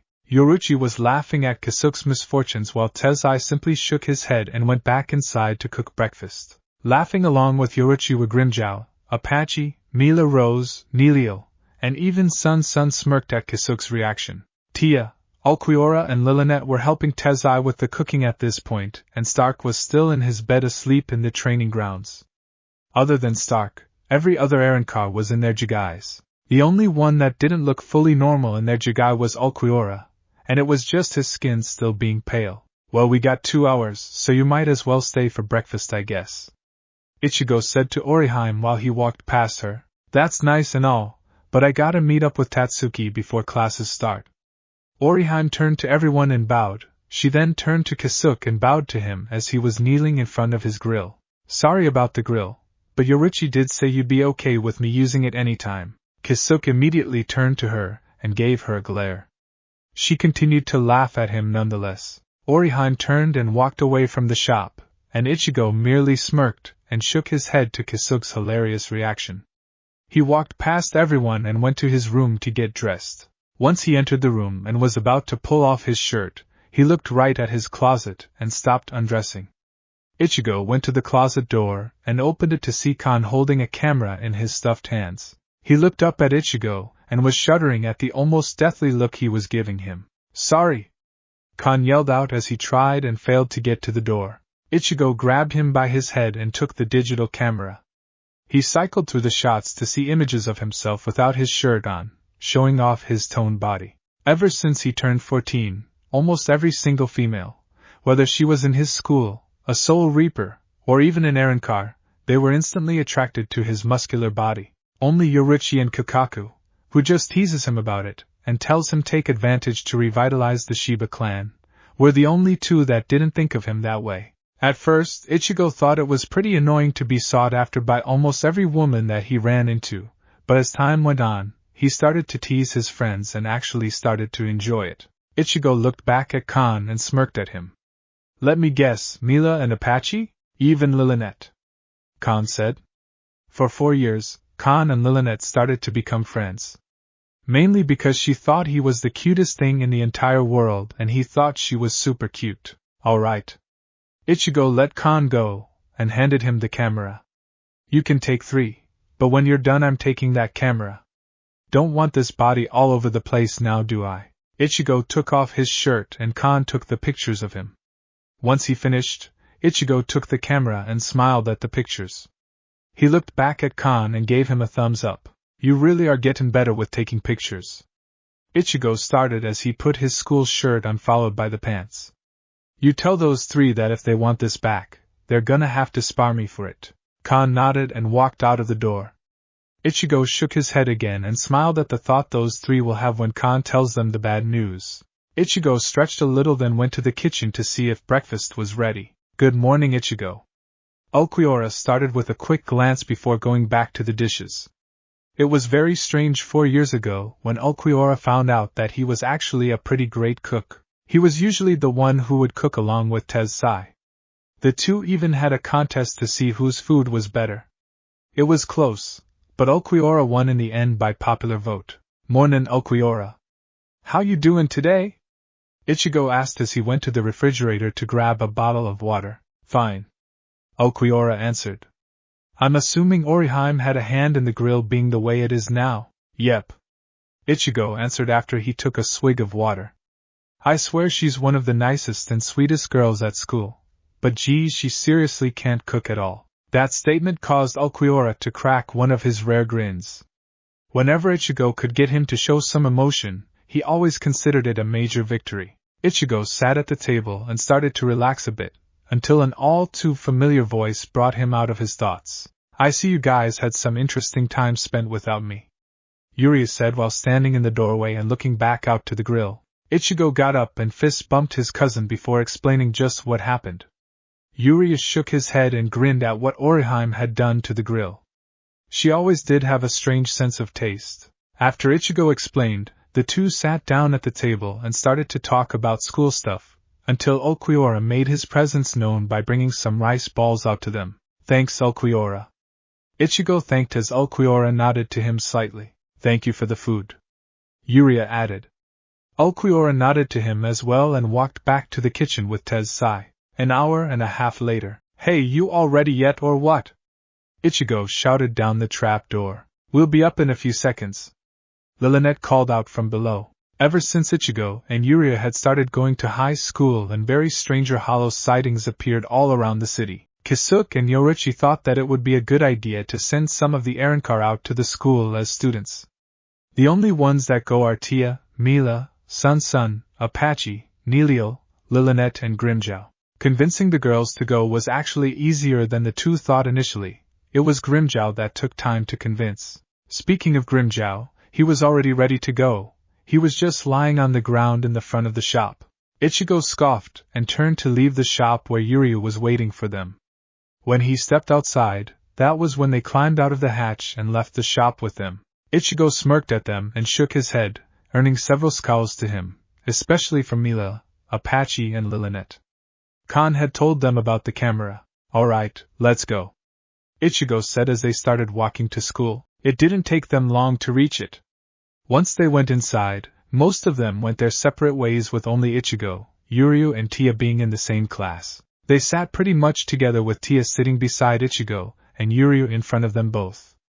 Oriheim was also in the same class as them along with Chad, but they sat on the other side of the room. Class went on as usual with nothing interesting happening.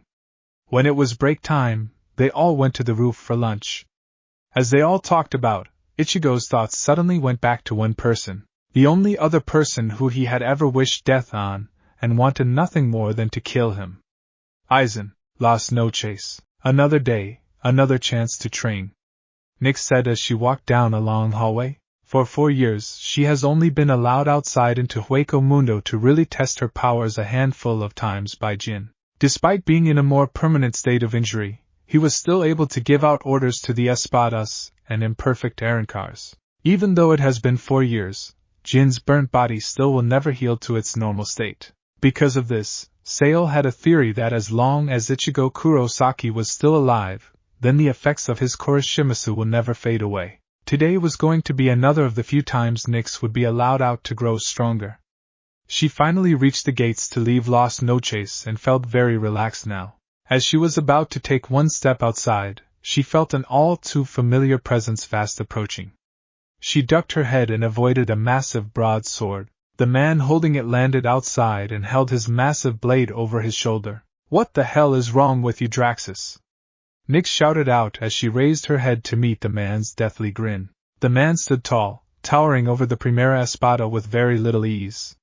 His long red and black hair was swaying just out of the way of his deathly piercing red eyes. He had on a white outfit with no shirt under his jacket and torn-up looking pants.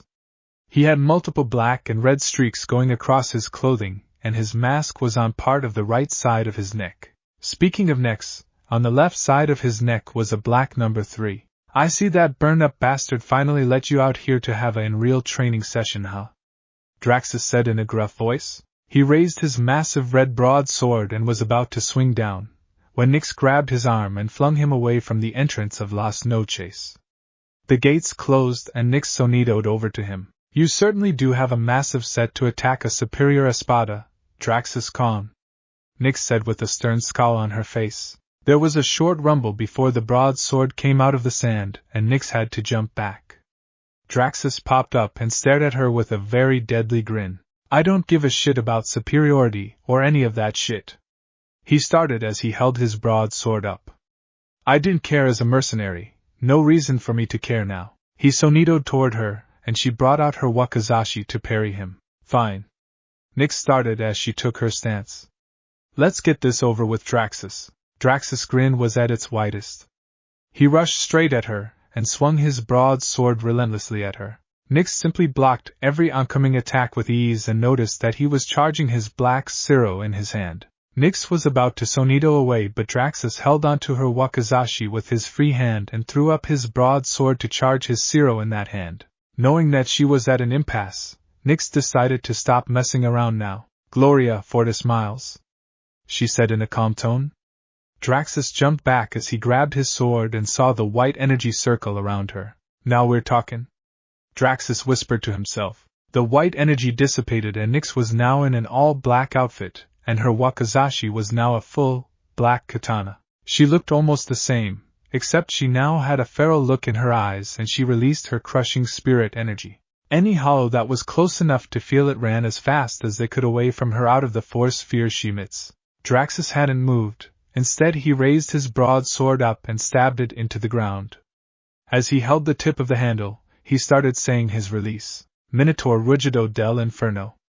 A circle of fire encased his broadsword and later, encased him as well. When the fire dissipated, he stood in his full Minotaur form. He was covered in blood-red fur, and had black streaks along his back. He stood up even taller than he was before and had a massive, black double-sided axe in his hands. He snorted at her and was about to attack same as she was, until they both felt an unbelievable spiritual pressure from inside Las Noches. They stopped and looked to the palace, then back to each other. Nyx reverted back to her normal self, and sheathed her wakizashi. Today is now the day that Lord Aizen finally rises again, she started. We will finish this later. Draxus dropped his form and the two went back inside Las Noches. Once inside, they could feel the pressure intensify the closer they got to the source. They entered the Espada meeting room, which was adjacent to the throne room where Aizen still was.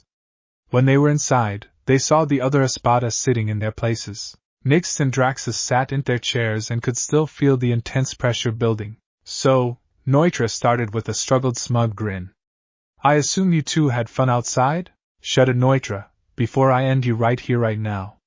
Draxus struggled to say, enough. Both of you. Nyx cut through to them. Lord Aizen is here. As soon as she said that, the pressure stopped and the doors opened to reveal a fully healed Aizen. He now had much longer hair and was now in some kind of one-piece outfit that had the Hogyoku in the center of his chest. His eyes were now completely purple, same as the Hogyoku, and his pupils were light blue. He looked around the table and had a smirk on his face the entire time. His very presence was jarring for all 10 of the Espada. Aizen sat down at the end of the table, and saw that all eyes were on him still. He grinned and looked straight to Nyx. I see you've gathered quite a strong number of new Espada, Nyx. I'm very impressed. Aizen said in his usual arrogant tone. Thank you, Lord Aizen. Nyx said with a bow out of respect. Now then. Aizen started again while looking back to the other Espada.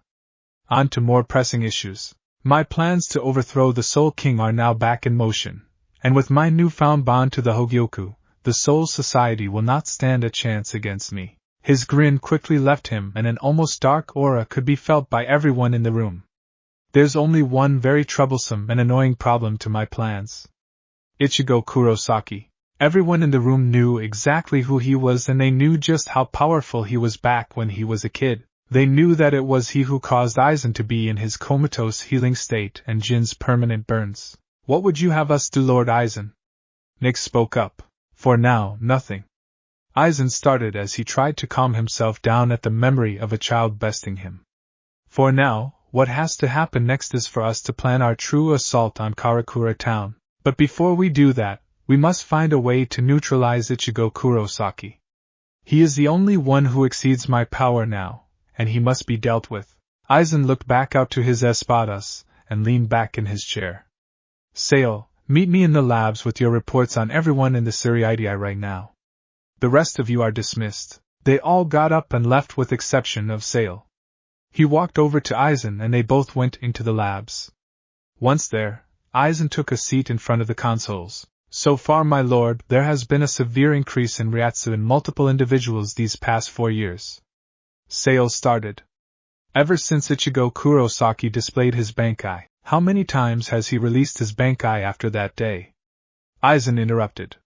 He was crushing the arms of the chair slowly at the very mention of Ichigo's name. I've monitored him to the best of my abilities, my lord, but he has only truly used it just on that day. Sale said in a nervous tone. Then we must force him to use it again so I can be prepared when I face him again. Aizen said as he calmed down again. Anything else that the human has been doing? He was reached out by Shinji Hirako, sometime when he returned. Sale said nervously. Aizen actually perked up from hearing that news to Sale's surprise. Then that means he still has trouble controlling his hollow. Good. Now I know exactly how to neutralize him. Aizen's arrogant grin returned to him. Would you wish to know the progress of the Seriidii forces, my lord? Sale started again. Aizen breathed in slowly and grinned at him. Not now, Sale. That will be all for now. Sale bowed and left the labs. Aizen continued to sit where he was and grinned at the new piece of information he has about the boy. Now then, Ichigo Kurosaki, I will tear you apart from the inside out. Aizen said with a slight sneer at the end. Unknown, this isn't good.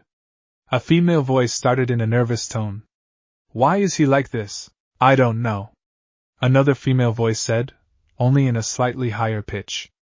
He was never like this before. Did that guy really rile him up that much? Hard to tell. The other female voice started again. But if this Ichigo Kurosaki kid was able to make Aizen rash and desperate for revenge, then we might have to reconsider our options. And you know just what I mean. I know. The higher voice started again. I just don't know if it'll be necessary in the end.